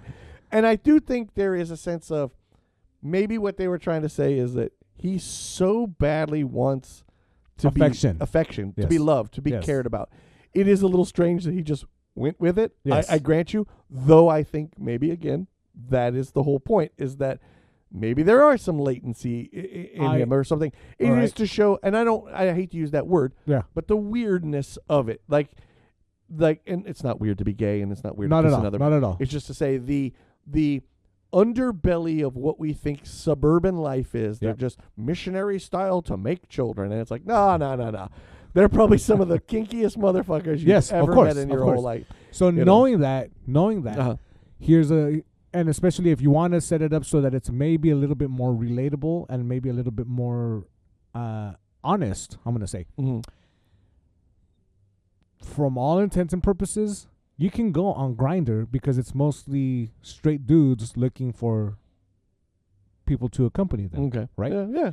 And Grindr is the thing. Maybe you can't use Grindr, I would right? assume that's kind of the But point. if you're introducing, and this is supposed to be taking place in like 2018, Grindr's already a thing at that point. So you can just make up any other app name and say, hey, this is an app where you can hook up with dudes, or if you want to be, more cis, let's say, I gotcha. you can make up a name and have it take the place of Tinder, right? Again, maybe some of it is that's the confusion of all of this. And so Both of them are very confused about what it is they actually want. right, right. And maybe he, I think they do try to show him as just a sweet guy who just kind Sure. of is like nice, and the guy wants to kiss me. Well, okay, we can kiss. It doesn't. Yeah. You know what I mean? That is. I think that is a strange reaction. Even people who are totally cool with homosexuals, I still be Right. like, I don't really want to kiss you. Sorry. Yes, yeah, exactly. You know what I yeah, mean? that. So, But when- I think for the sake of the show, to again show his own confusion, maybe that was some of it. I but- think the struggles that the David Harbour character went through Yeah. are very real. yeah. I mean I really do understand the not the need, but the want of being cared about Oh, to yeah. that extent. That And is a remember, very he- real thing. Oh, for sure. He doesn't see it from his wife. She doesn't see him as a sexual being anymore. right. He doesn't like that. yeah, Then yeah. the umpire uniform thing also freaks him out, and Exactly, yeah. So all these things are happening all at the same time, and like I said, to me, I think he was trying to show, in a way, yes, it's probably weirder in the suburbs than you realize, but also look at the hang-ups that these people have, and the things they thought were so important. When in reality, once it was all said and done, Yeah. none of that meant anything, and they lost everything they've ever cared about. I 'Cause think- she did love her husband. Whether they were, I do believe she did truly care about him. I think there were moments where you saw that, where even if she didn't love him as a lover or someone I want to be with, Yeah. she did, like at the concert, she was like crying about it. Like, Yeah, look at yeah. him. He really is losing himself in a thing, and I wish I could do that. You know Yeah, what I mean? yeah. And that's overall what I took from it. Again, I'm glad I watched it. It's not going to be one I ever necessarily go back to. Yeah, I'm definitely. I definitely, I totally understandable.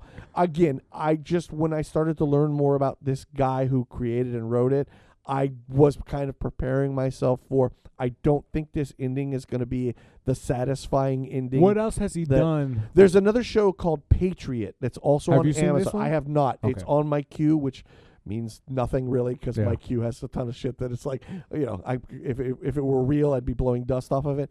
So it is to say, I have heard nothing but great things about it, though. And it's another one that I think subverts expectation about a plot that you normally would get. Because I don't have any background on the writer yeah, director. no, understandable. I can't compare it to Yeah. Patriot, right? So just going off of this, Yeah.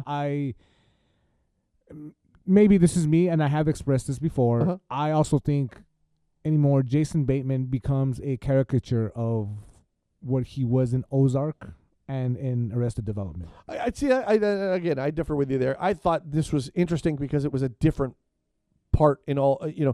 even in Ozarks, he's more confident in certain ways, and especially in Arrested Development because he realizes I'm the smartest fucking person in his whole family, unfortunately. But at the same time, this where he's a cuck. I mean, he's really has, you know what I mean? Like he's such this confused. I don't know what to do. Certain ways he's in charge, other ways he's not. You know what I mean? Yeah. Like I said, I'm not surprised that this is probably not going to be something HBO hangs its hat on for another 5 seasons.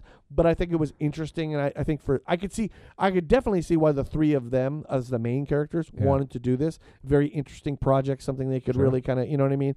But yeah, overall, I like I said, overall I enjoyed it. I didn't feel like I wasted my time. And again, maybe that was some of it kind of being prepared for. Chances are this isn't going to be I mean, I'm always prepared for that. Sure. Always. But well, it's just more like we're probably going to go in a different direction because that's what the point of this show is. Yeah. You know? I mean, so, there's, of course, please. I think a better example of this type of scenario that this show set up, Magnolia, American Beauty. Oh, yeah. Right? For sure. So, those, well, I mean, we're talking about, those. But that's a great writer, director. Yes. No, right. Again, but I'm saying it's possible to do it in a way that doesn't feel as cheap. I hear you. You know, okay. and I can't even say I appreciate the show.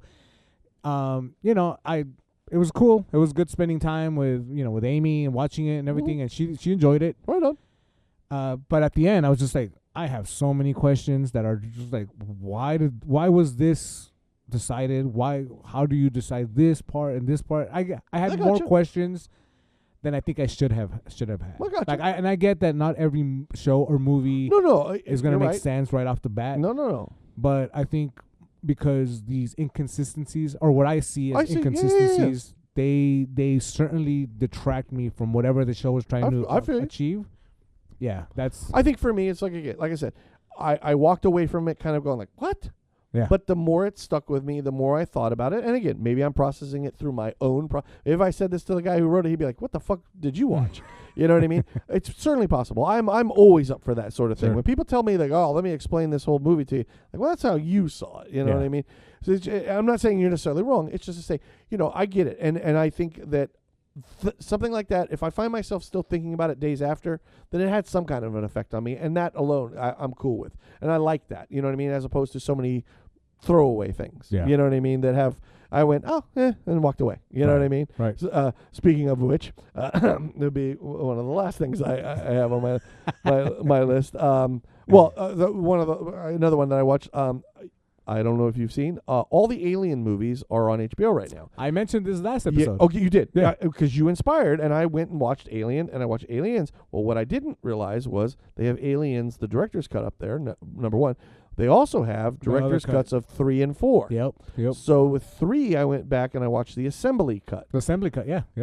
I'd be a liar to tell you I knew every single, this wasn't in the... I didn't. Yeah. It's been a long time since I've seen the third one. By the way... Put Alien 3 up there with a lot of the other movies that I'm like, wait, people didn't like this? This was a bad one? Yeah. Oh, yeah. Okay, I didn't know that. All right. I enjoyed it. I never hated it. I thought it was really cool, and I thought it did add. A lot of times these director's cuts, you're like, what I like to do is look at the time. Yeah. It's like, okay, 9 minutes. Like, how much more could you have explained in 9 minutes? You know what I mean? Like, the director's cut, like, well, come on. You know what I mean? This one actually put a lot on, and I thought it gave more backstory to the prisoners, gave more interesting stuff. That shit I really was like, so I did enjoy it. I thought it was really good. Also interesting to look back and realize, like, what a moment Rock was having. Yeah, right. Right? Like, Charles S. Dutton felt like he was everything and then went away. The other thing that was interesting, my daughter was walking through, and she thought he was, oh my God, I'm going to forget his name again. We've done this 3 episodes in a row now.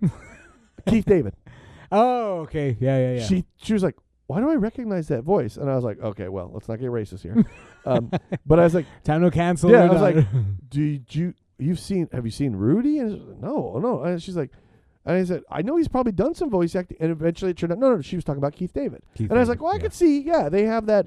There's a lot of gravitas in it's their a very voice. deep voice. Yeah. It's a very, it's a deep timbre in the voice. For sure. Yeah. So that was kind of interesting. The other thing, looking back on it, is, again, how many people are in it now that you go, oh, look at the sidekick of the prison guy. He's the one that plays the roadie that Wayne and Garth go get. Oh yeah, yeah, that's right. The doctor is probably Brother Noomsi from Golden Child, but also in the Game of Thrones. Yep. And the other one, he's very small in it at the and I do mean even in size, is I think it's Holt McNeely. He's the second guy in the one about the serial killers on Netflix. Plays the FBI agent. Oh, played.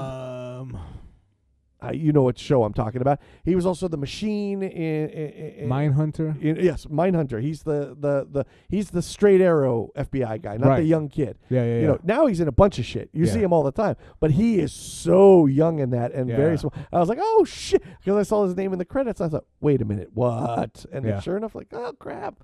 So the last thing I actually watched it last night. Very excited, even though I knew it probably let me down a little, and it kind of did. Saw the new Running Man. It's on Amazon. Okay. Directed by God damn, I should have wrote it down. He's the guy who does the series with Shaun of the Dead and Hot Fuzz, and he did Baby Driver. Directed all those. I love his directing. Scott Pilgrim versus the World. Right. I love those movies. Yeah. So that definitely hooked me, despite it being a classic that I don't feel like needs to be fucked with. Yeah. But yeah, I think the thing walking away from it was, obviously our relationship to Mr. Schwarzenegger, especially at that time, was he's always our hero. Sure. He's always the good guy. You don't need to show me the tape that he didn't actually kill those people, because there's no way Arnold could have done that. I knew they were setting him up. What was his name in that movie? Like Dutch Baker or something? Yeah. The Butcher of Bakersfield. The Butcher of Bakersfield. You know? Where Sumerian just played, actually. Oh, yes, that's right. And the carnage is still there. I was going to say, you guys slayed. But, so you have, especially at our age watching it, like, there's no way he's the bad guy, right? And then his friends are part of a resistance. They're you know what I mean? This one, I think the tough part is like, I didn't really give a shit about the guy. This premise is anyone can try out for the Running Man. There's a network that essentially has 1,000 games on it that anyone can go in and win money, and they're all very cruel. One of them they show is a guy, essentially fat guy on a hamster wheel, and he has to answer trivia questions. Every time he gets them wrong, the hamster wheel speeds up, and he's watched the guy fucking shoot out of it and land on the ground. So the Running Man is something you can try out for. Right. This guy's like an ex-soldier. He's like a badass. He's got anger issues. You know what I mean? So the host of the show is not the same as the producer of the show, like in the original. Right. It's just little changes that I thought were kind of like, eh. And then just more importantly, again, action was great. The whole idea of it was really cool. Don't get me wrong. And I did like the part where this Running Man allows them to go out into the world. It's not like an arena. It's not a stage. Right. They go out in the world and they have to survive for so many days, and if they can, they win. Okay. Meanwhile, hunters are hunting them. You know what I mean? So in that way, you get to explore this world. Do we still get a dynamo? No, not at all. Not even close. That campiness that we loved about it, right? Like, you look back at it now, it's kind of silly, the idea. They're like, action figure kind of guys. But, it still was cool at the time, especially. And it's still cool. I like that movie. I love that movie. Running Man is fantastic. Sure. And, again, the unsung hero of that movie is the Family Feud guy who is the host of it. Yeah. He is so diabolical. Killian. Dude, he's such a piece of shit, right? Like, the janitor hits his foot. Hey, don't you worry about a thing, pal. Every now and again, the boss should get a little wet. All right. If he's here by Friday, you won't be. You know what I mean? Like, right away, they establish, piece of shit. Guy's an asshole, And it's just in this one, it was just like things were a little too over the top. And more importantly, I just didn't care if Glenn Powell lived or died. And you already kind of know he's going to. You know what I mean? But again, action-wise was really cool. I'm glad we got to step outside of an arena. He went through the world. He finds some allies, people that will help him. You know what I mean? All in all, they are trying to tell a story that essentially says this is a totalitarianism, that media is, they're doing a lot of deep fakes. Yeah. They're showing you things that aren't real. They are screwing with all of us, and they're fucking ruining our lives, and we all need to say fuck off to them and not let us. We're stronger than them, kind of thing. Do you know if this was supposed to be truer to the story? That is a great question. I do not know. Okay. I did start looking at some fun facts, little trivia things on IMDb. Yeah. I didn't get through them all, and I didn't see one that said that, because I wondered the same thing. Maybe this is actually truer to the story. I do not know. Okay. You know what I mean? But again, a fun watch. Yeah. People like yourself and I who hold that in high regard probably are not going to be as entertained. It's hard because much like the what's the other one, Total Recall remake. Yes.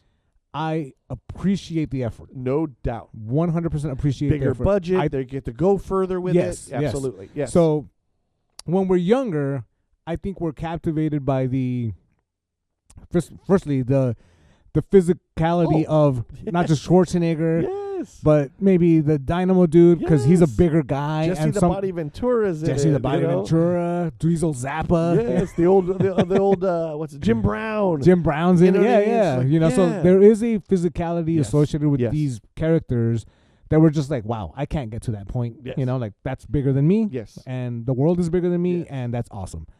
Then you have the explosions, maybe the limited sets, but again, I have been a big fanatic of saying limitation breeds creativity, right?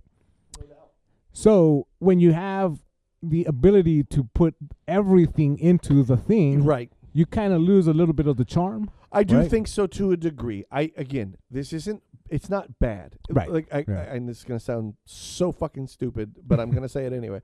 Obviously, if this wasn't a remake, I think I'd probably like it. Well, duh. Yeah. You know what I mean? But it's true. I mean, the reality is, it's not a bad film. Yeah.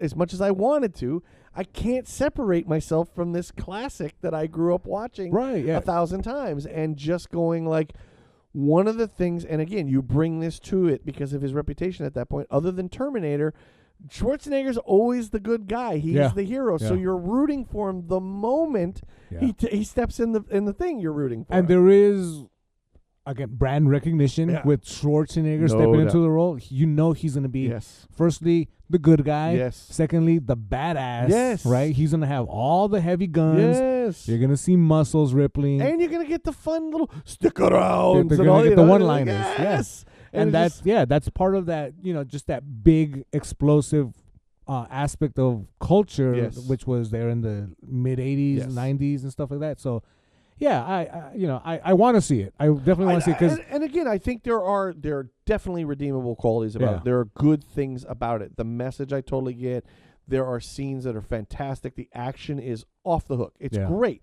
You know what I mean? It's just to say, come on, man. I remake the shitty ones. Don't remake the good ones. You know what I mean? I did read too. He said that this is a movie he'd always wanted to remake. The director did? The director. Okay. And it made me say, like, I would like to know, because you thought the first one was bad, or because it's one of your favorite movies and you wanted to take a crack at it? You know what I mean? Like, why did you want to? Because that's an interesting. Because again, Baby Driver's a fucking great movie. Great movie. All three of those, Hot Fuzz, the thing with the bar, and the Shaun of the Dead. To me, those are three of the funniest fucking films I've ever seen in my life. Scott Pilgrim, I fucking love Scott Pilgrim. So it's just to see this and be like, oh man, same guy. Yeah. But that's all for me. Other than continue with some Scrubs and probably some other ones thrown in there. But how about yourself? What are you been? Aside from DTF St. Louis, we started watching the last season of Hacks. Oh yes, okay. I love that show. It's funny. Right on. The fact that the co-star, not the main star, but the co-star is an actual comedian. Oh, right on. And she is funny. And then they use other comedians in the cast. Okay. I think that adds to the quick jokes sometimes. It's just like bam, bam, bam, So that's we're maybe a couple episodes into that right one. On. We did start to watch, but then ultimately stopped because the audio description was horrible. Sicario. Oh. So Amy hasn't seen Sicario. What? Yeah. That was also my reaction. My goodness. Yeah. I'm not saying it's grounds for divorce. I'm just simply saying. Well, I mean, the good thing is that she's open to seeing it. She okay. did want to see it. Okay. And I well, said I won't get the paperwork ready just yet. She then. did also. Let me stand up for my wife. Please. She got me the Sicario Part 2 Blu-ray. Nice. Because of the audio description. Okay. Good. So she's a keeper. Then. She is a keeper. But the streaming version of Sicario has horrible audio description. Really? Yeah, it's just like the sound production goes down a lot. Oh, So bummer. we couldn't watch it. Like, it was just impossible to. It was really low. Oh. So we didn't watch that one. But I took it upon myself to see the second Avatar movie, which I don't know, the one with the whales. The water? The water, yeah. Okay, water. yeah. I think there's a conversation here. Do you think Avatar is a sensation at all, like a cultural sensation? It is this weird thing. My son actually brought me to this. He showed me a thing where a guy went around and started asking people questions about Avatar without telling them it's Avatar. Yeah. And nobody could answer these questions. Right. Yeah. And yet, it's the highest grossing movie ever. Highest grossing movie ever. When it came out, it definitely felt like a moment. Yeah. There's no doubt about that. Yep. And yet, if you went around and told people, who's Sully? They'd be like, I have no idea. Or, I would point at you. Or go, isn't that the blue guy from Monsters, Inc.? Like, Oh, right, yeah. Right? And yet, I also point at you. well, again, it has this weird, you can't say it has no cultural significance, Sure. but it doesn't have the amount it should. But what's the for the cultural money? significance? Honestly, at this point, it feels like it's more the technological shit that he's doing Right. than it is the movie. That's what I was trying to argue with Amy's brother. Uh-huh. His argument was, one, that it's the highest grossing movie. It's developed all this technology, and there clearly have to be fans if there are now amusement parks or like rides dedicated to this. Well, Disney owns it, so of course. Well, so that was my thing. I mean, That was exactly my argument. If they where sprung up in the middle of Kansas, he might have a point. Right. But the fact that Disney owns it, it's like, I mean, so does that mean ghosts are super popular because they have the Haunted Mansion? Right, I mean, right. I love her brother. I'm not trying to be an asshole. no, yeah, and I was like, okay, but there is a thing known as a Star Wars nerd. Oh, like for there sure. are Trekkies, Yeah. because that has a real impact. Oh, I think I shouldn't say real, a more tangible maybe. Well, those things were going for something other than, I think, also. I think too, yeah.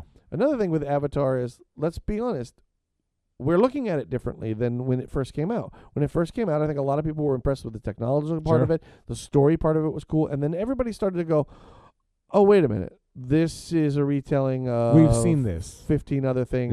Yeah. And also a little bit of white heroism. Yep. You know, I think those things do take away from it. Yeah.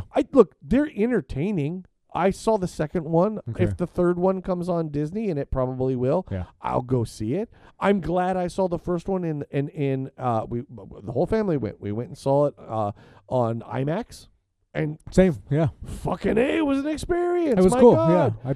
But again, I don't. I've seen Inside Man probably more times than I can count. Yeah. I've seen Avatar probably 3 times. Same. Dude.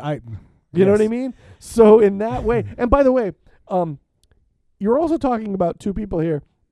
It's not like Avatar's out of our wheelhouse either. It's not. It's this not. isn't a drama about a woman dealing with childbirth or something where Right. we're like, it's not always our thing, but I enjoy them. Like, this has all the ingredients of Nick and Aaron are going to watch this 1,000 times over. Right. And yet, no. And you're right. Like I said, I don't think it's had the impact, even though financially it certainly has. Sure. It's like cotton candy. When you're eating it, it's delicious, but it has no aftertaste. Yeah. And once you're done with it, you're just left with a stick that you throw in the trash. Yeah. You A know, cone, which just doubles as a hat yeah, for me. right. Like I said, I think they're entertaining films. I think they're well done in what they're trying to do, but I also think like there's nothing for a guy who, you know, Aliens and Terminator Yeah. and what's the other one where he's the spy and his family doesn't. True Lies. I mean, these are phenomenal Yeah. films, man, that I think really push the envelope on what action can be. And now these feel like the story is secondary. Because he's so busy trying to do the technological part. stuff. Yeah. Yeah. know? It was weird for me to sit through and have to lie to myself in order to accept that, like, you've seen this before. Yeah. You've seen better versions of this. Yes.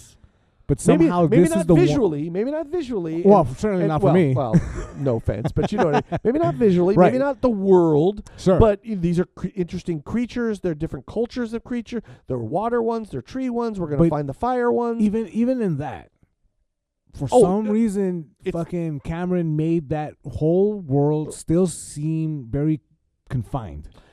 Yeah. I mean, again, visually, I think you are missing a component of it. Obviously. Yeah, sure. And I get that. I get that 100%. I'm not think I'm saying anything that you don't. No, know. but see, it is to say when you're seeing it visually, it does feel very big, especially when you're seeing like the ocean part of it. Yeah. It does. You feel like wow. You know what I mean? Like But we're in these vast worlds, the tree of life, and all that other stuff. Here's where here's my only argument. Uh-huh.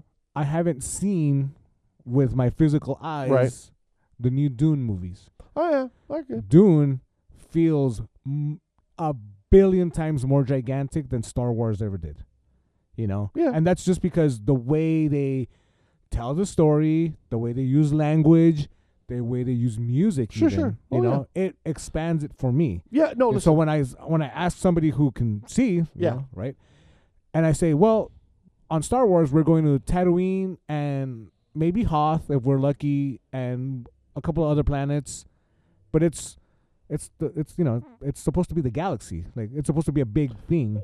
Yeah, I mean, right? I think yes. I mean, I and I get the limitations of like No. I hear you. I don't completely agree with you with the Star Wars Dune thing, but the Dune thing and the Avatar thing, 100%. I think Dune. These things are what a yeoman's job to take something that is so vast and so much, and the way he did it in these two movies, I cannot wait for the third one. Yeah. Holy shit, dude! And you're right; these feel huge and like an epic movie that still has a story that we can all kind of understand and go with. Where Avatar is trying for that, and I think visually gives you the epic part of it, but the story still, because it just feels like we've done this a million times. Yeah. You know, and again, I do think they are disappointing in so many ways, especially where they're coming from. And again, I think he's just so lost in all the technical It's a dependency on the technology. And I think that's sad because I mean, look. Maybe I'm in this small camp, but I'm sorry. I think Terminator's better than Terminator 2. I mean, in every way, in my personal opinion. You know, I just think it's darker. It's grittier in so many ways, and I didn't like the idea of turning Schwarzenegger into kind of a good guy. It just to fit his new kind of I want to be the good guy. You know what I mean? But having said all that, it's still a fantastic movie. Great stunts and a lot of again, despite the digital obviously of the liquid guy, a lot of those stunts are practical. That truck is coming off of a bridge. They are on a motorcycle. I think all those things. And now he's literally just in a gymnasium with guys with dots on them. Yeah. And it's just like, well, that's got to be difficult for those actors though too. Like, I'm doing what now? You know, so I just think, I'm think pretty all sure those they things feel suffer. embarrassed with all sorts of ping pong balls hanging off their butt. Imagine that fucking check makes it look. I think who knows? In 20 years, maybe we'll catch up in a way, and everybody will have figured out all the kinks, and we'll use it in a way that you go, oh, which even that is odd idea, because Star Wars. Not that it hit right away, but it was more of a sensation faster than what Avatar is compared to the cultural impact isn't even close. Right. No, so again, I don't know the way we've said that entertainment and culture move faster now. Sure. If we have to wait 20 years for Avatar to hit, no, I don't. I'm sorry. I don't mean Avatar. I mean the technology that makes a good movie with it. Oh, for sure. Okay. Now. If anything, maybe that's what we need to learn from Avatar is technology will not save your shitty story. Yeah. If you don't have a good story, none of this matters. I think I don't know how much special effects Quentin Tarantino movies have. I just know they have good stories. Yeah. And the rest are. I mean, you can argue they're all practical effects because it's just people. Yeah.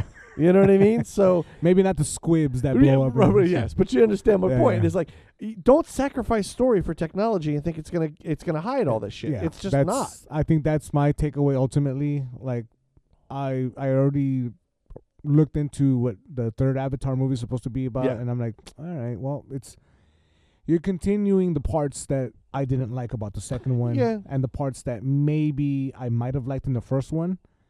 But because, again, there is that white saviorism in the first one. Yeah, definitely. A little heavy-handed on the Fern Gully and Pocahontas type shit, and it's like, oh, God. Yeah. All right. Yeah, again, and these are very, it's fair for these statements to be made about that type of overtaking cultures and shit like that. but like And by we the gotta way, relate to it too. absolutely. Right? By the way, all that could be true, and you can still find it entertaining. But the fact of the matter is that those things are true, and it's like it's kind of paint by numbers. Yeah. So the last thing that I'm going to talk about Please. is Project Hail Mary. Oh, Fucking great movie. good to hear. Good to hear, because that's all Great I've heard. I was honestly, I teared up like twice. Oh, I in can this imagine, dude. I'm movie. totally stoked for this thing. I won't spoil it Please, for your sake, I appreciate but it. let's say Project Hail Mary in what it did with a certain character in the movie made me care about it more than everything in Avatar. Well, again, minus that budget. I think it's story is Story. very important. And here's the thing too. I'm sure you'll see this.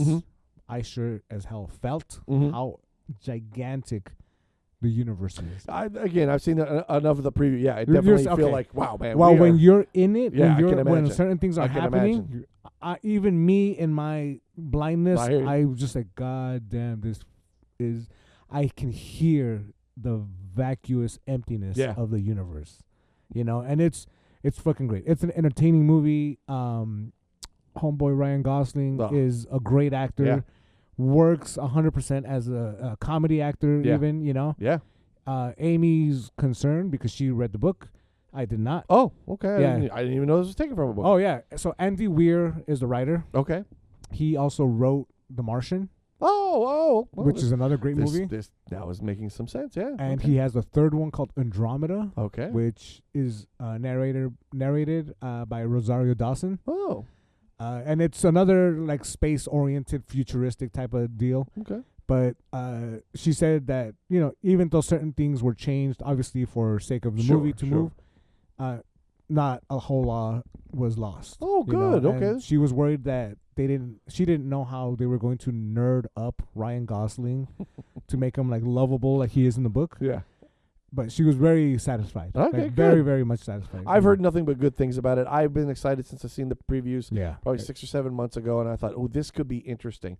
Yeah. And the one thing I was just kind of, wow, you guys gave it away already. It's an alien. Like, wow, okay. I can't Okay, believe- so you know that. Oh, much. yeah. Okay, They all right, put so it in that's they put it in one of the first previews. I was kind of like, really? Like, Jesus. okay. Okay. all right. So that's I cared way more about that little thing Well- than I ever have about any blue fucking. And again, I think it has everything to do with writing, everything to do with Gosling, and again, if you like, E.T. for all intents and purposes is a fucking rubber doll. Yeah. The child's in. Yet I'm tear up every time the fucking thing's white and they want to rescue him because I know he could be dying and I don't want him to. Yeah. That's about writing. That's about the actors working off of each other. The reason I care know? about E.T. is because he also eats Reese's Pieces. Well, like of course, I the do. man has good taste. I mean, shows you how good they are. Even aliens figure it out.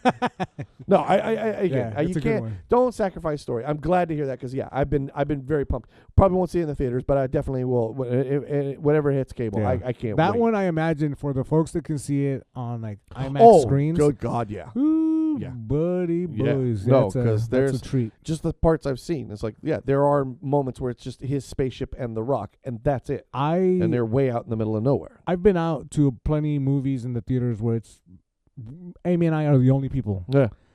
This theater was packed. Yeah, that's the other thing. I Fucking think packed. we were talking about it when we went to Bakersfield. One of the things I read about the guy was like, he said, like, our job, people's job isn't to come to the movies. It's our job to get them to come Get them to to the come movies. to movies. Yeah. We need to make good movies that people want to see. And I Yeah. feel like that's what I want to hear, and I'm not surprised. Like I said, I have been seeing the previews for some time and been very excited. It's been definitely one on my radar. If you see it at home, Yeah. I know you're gonna like it. If you happen to catch it in the theaters, There was a couple weekends ago where we talked about it as a family because I was like, "Are you guys up for it?" And they were kind of like, "Yeah," but then all shit fell apart. So we did not do it. But I'd like to get back into going back to the theaters, and especially for movies, because I do think there are certain movies, that being one of them, that do call for theater. Yes, New Dune.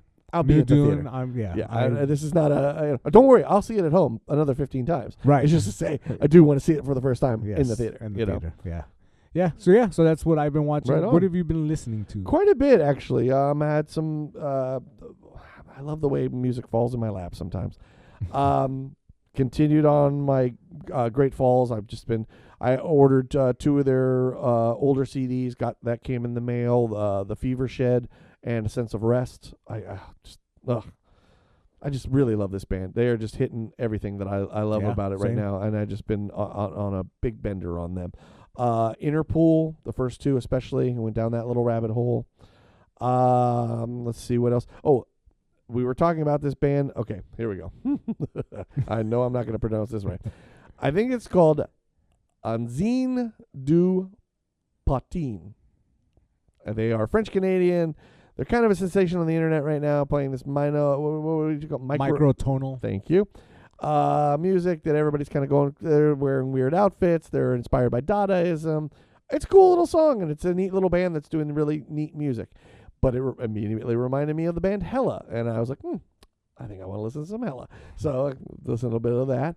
On the newer end, one that I've been Bird Eaters. Okay. Dead Mothers Make the Sunset, so it's a happy one. Cool. Doomy, sludgy, hardcore, kind of all mixed. Two members or ex-members now, and this band is also not together anymore, of Gaza. I guess it was their side great project. band. Yeah, Gaza's awesome. So it was a side project that they had done. Also kind of coming out of the kind of there with the Wayfarer and stuff, where they add this kind of, there's a country tinge to it. Okay. A little bit. So you get these like kind of acoustic interludes and stuff like that. Very cool, very moody album, but really cool. The sludge hardcore shit is like fucking heavy, intense, and then they go into these kind of lulls and stuff like that are really cool. But I'd recommend it. Really good. I liked it a lot.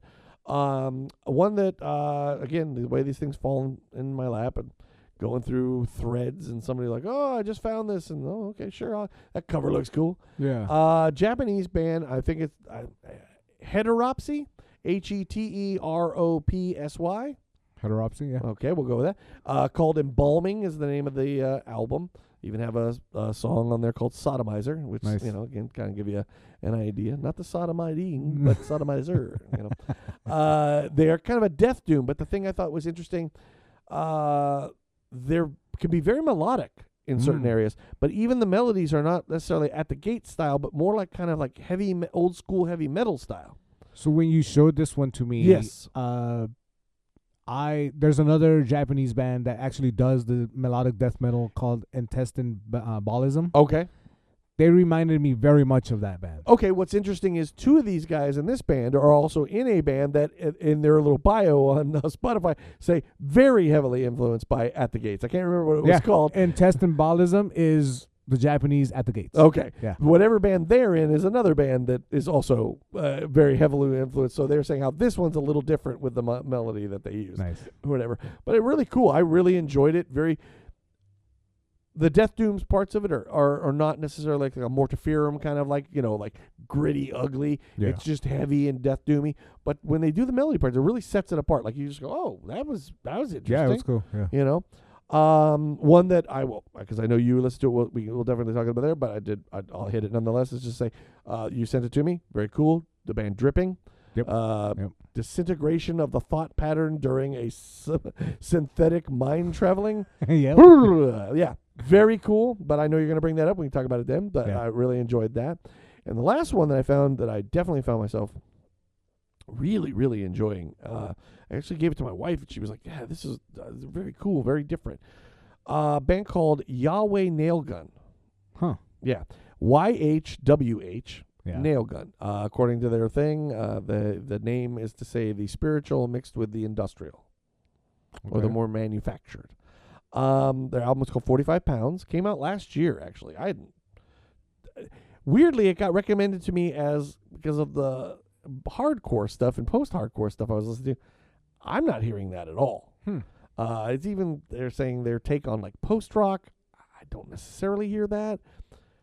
They have a drummer that uses what I was reading, like roto drums a lot of times. So that's an interesting sound.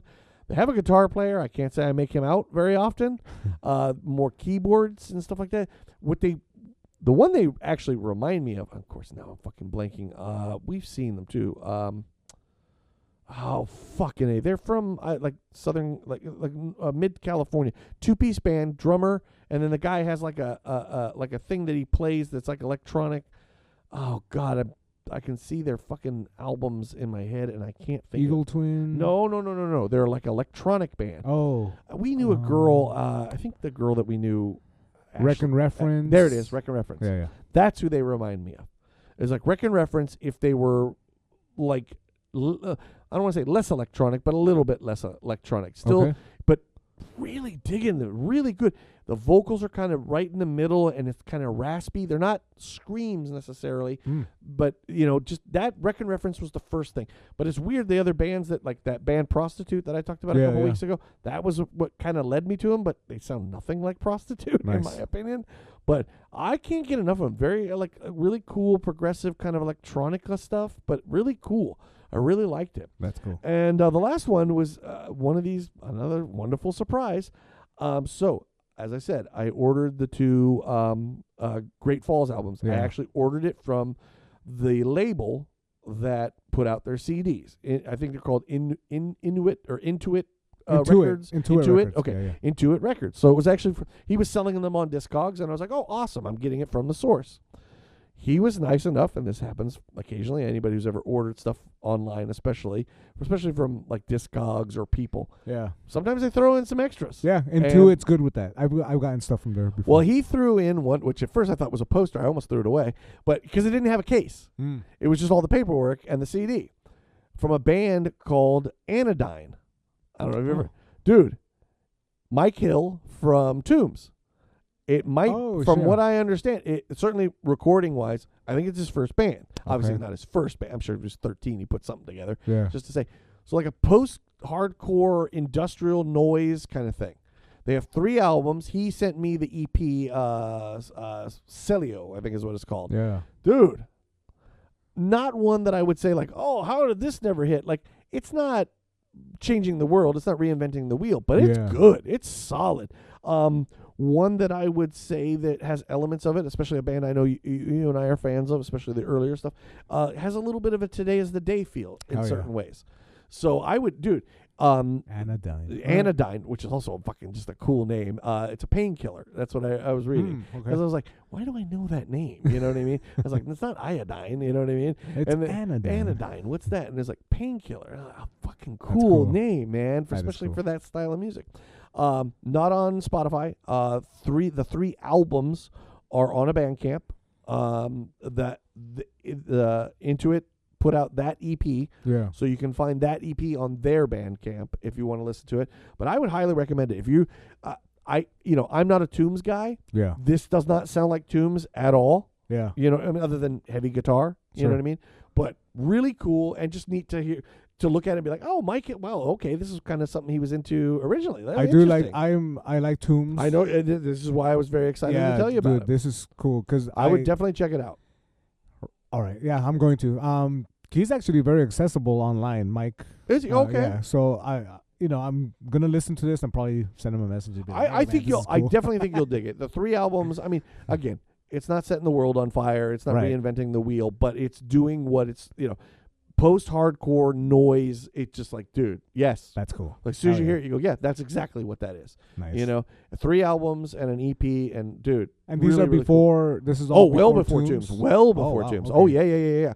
We're I would say, gosh, I don't want to speculate, but I think late 90s when these came out. Okay. Yeah. This is well before Tombs. Because Michael is very plugged into the New York scene, and that's what this is where they're coming out of. So I'm thinking okay, New York hardcore. I know he's a punk guy too. Yeah. So yeah, the whole hardcore scene, but also that kind of if these albums came out on Amphetamine Reptile, you wouldn't have been surprised. Okay, all right, you know what I mean? Cool. All right, nice. But yeah, that was. I always love the nice little surprises like that where you're just like, I don't know. Okay, I'll check it out. Holy shit, just another one to go buy more of. Yeah.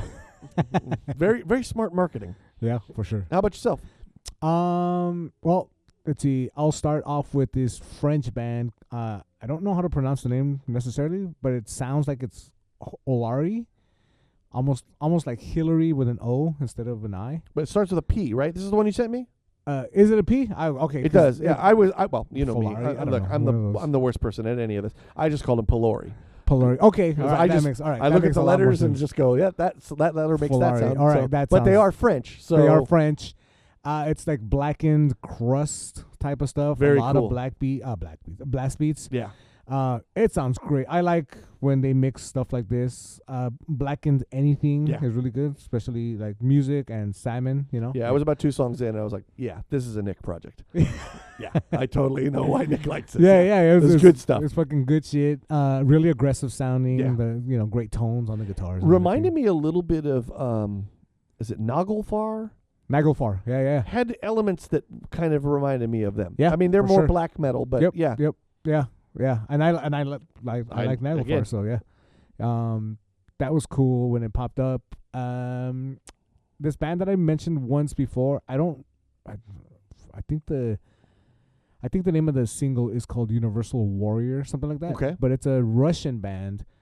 They call themselves speed metal, but it sounds a lot more like really noisy thrash kind of crust Okay. type stuff.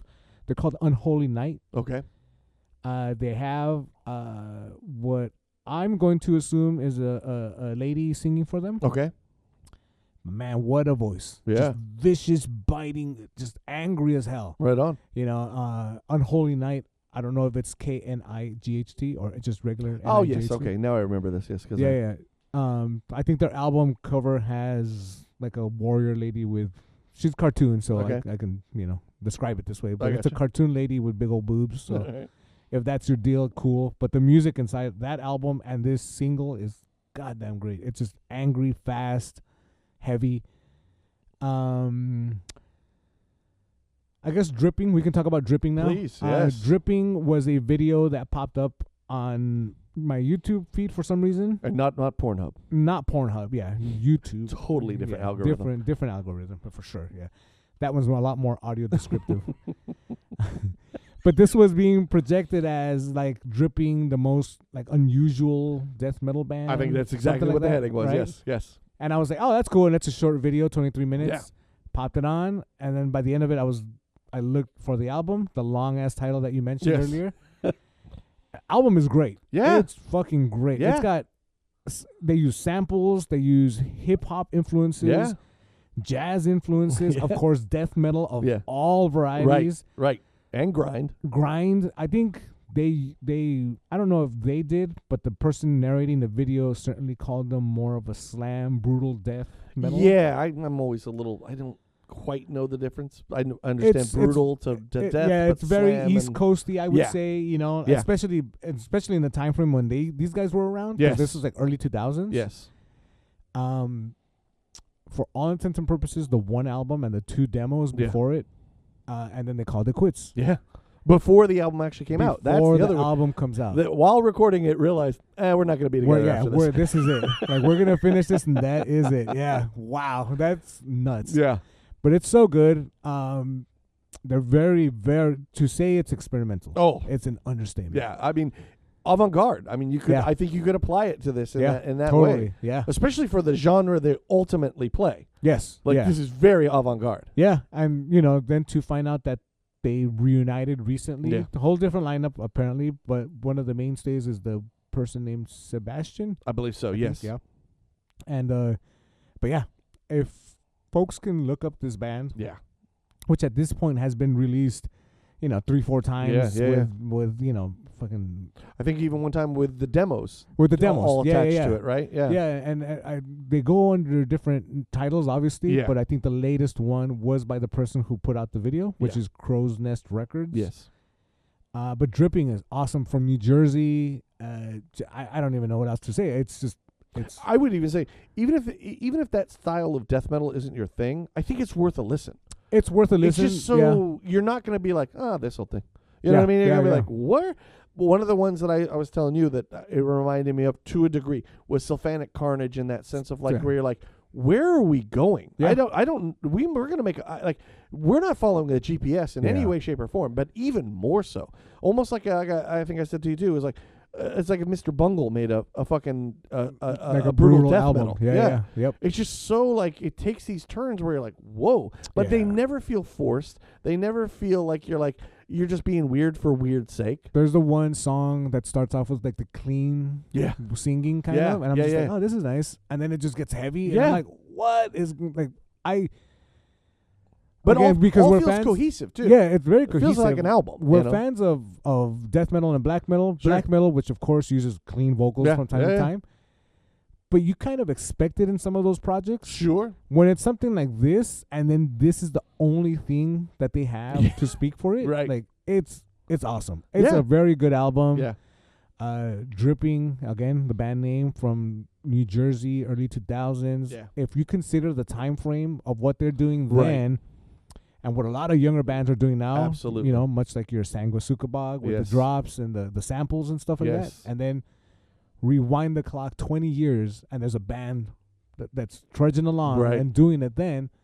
That's cool. Like, that is pretty goddamn cool. Oh, you know? yeah, man. And just interesting, all the influences that they had already. Like, the one guy didn't even do metal anymore. He does dark ambient. He does dark ambient, which, you know, the other guy was like doing hip hop for hip like hop, 6 or yeah, 7 he did years. hip hop, and then the dark ambient stuff. That stuff is pretty cool Oh, on yeah. its own. Yeah. No, I just you realize it's not guys who just went, wouldn't it be great if we put this in? It's like, no, we're into this. I want to Yeah. fit this in here Yeah. because it's stuff because we're it's what I totally like into. already. Yeah, exactly. Just no, I that was when you definitely said that it was definitely like brutal slam. I was like, okay, I'll listen to anything once. Yeah. But by song 2 I was like, what the fuck is this, Yep, dude? yep. Like, is somebody changing the channel on the radio? Like, what's going on here, dude? Yeah. It was just really, really cool, man. It's cool. Like I said, yeah. whether you like this style or not, I think everyone should just give it a listen just once. And the mix is weird. Yeah. Like, the mix is really, and to know that they released a version of it that's not mastered, mixed and Yes. mastered like that, it's more straightforward. Yeah. Which you know, I have to listen to that one Sure, too, sure, right? sure, sure. But this one has parts where like the drums are mixed all the way in the back, Mhm. guitars are very much in the forefront, and then they do a roll, and then it all comes crashing together, and it's like, I love this shit. Yeah, it's a good album. It really is. Great little find. Yeah, for sure. Yeah, I think that was pretty much the wrap up on my stuff that I listened to. Well, good stuff. Folks, again, let us know your thoughts Please. on our previous topic of cancel culture. If you agree, disagree, let us know your thoughts. We definitely love the interaction. Mm-hmm. But we'll catch you later. Later. Howdy, folks. Thank you so much for spending time with us here at the rehearsal room. If you've got any recommendations you'd like for us to check out, whether it's a band, a movie, or anything else you think we'd be interested in, you can write to us at therehearsalroompod@gmail.com, all one word. We're also over on Instagram or Facebook, or even YouTube. You can also find us on any of the popular platforms for podcasts. And if you happen to know anybody that would be interested in any of the subjects we're talking about, please make sure to refer this show over to them. Make sure to like and subscribe wherever you listen to us, and we'll catch you soon.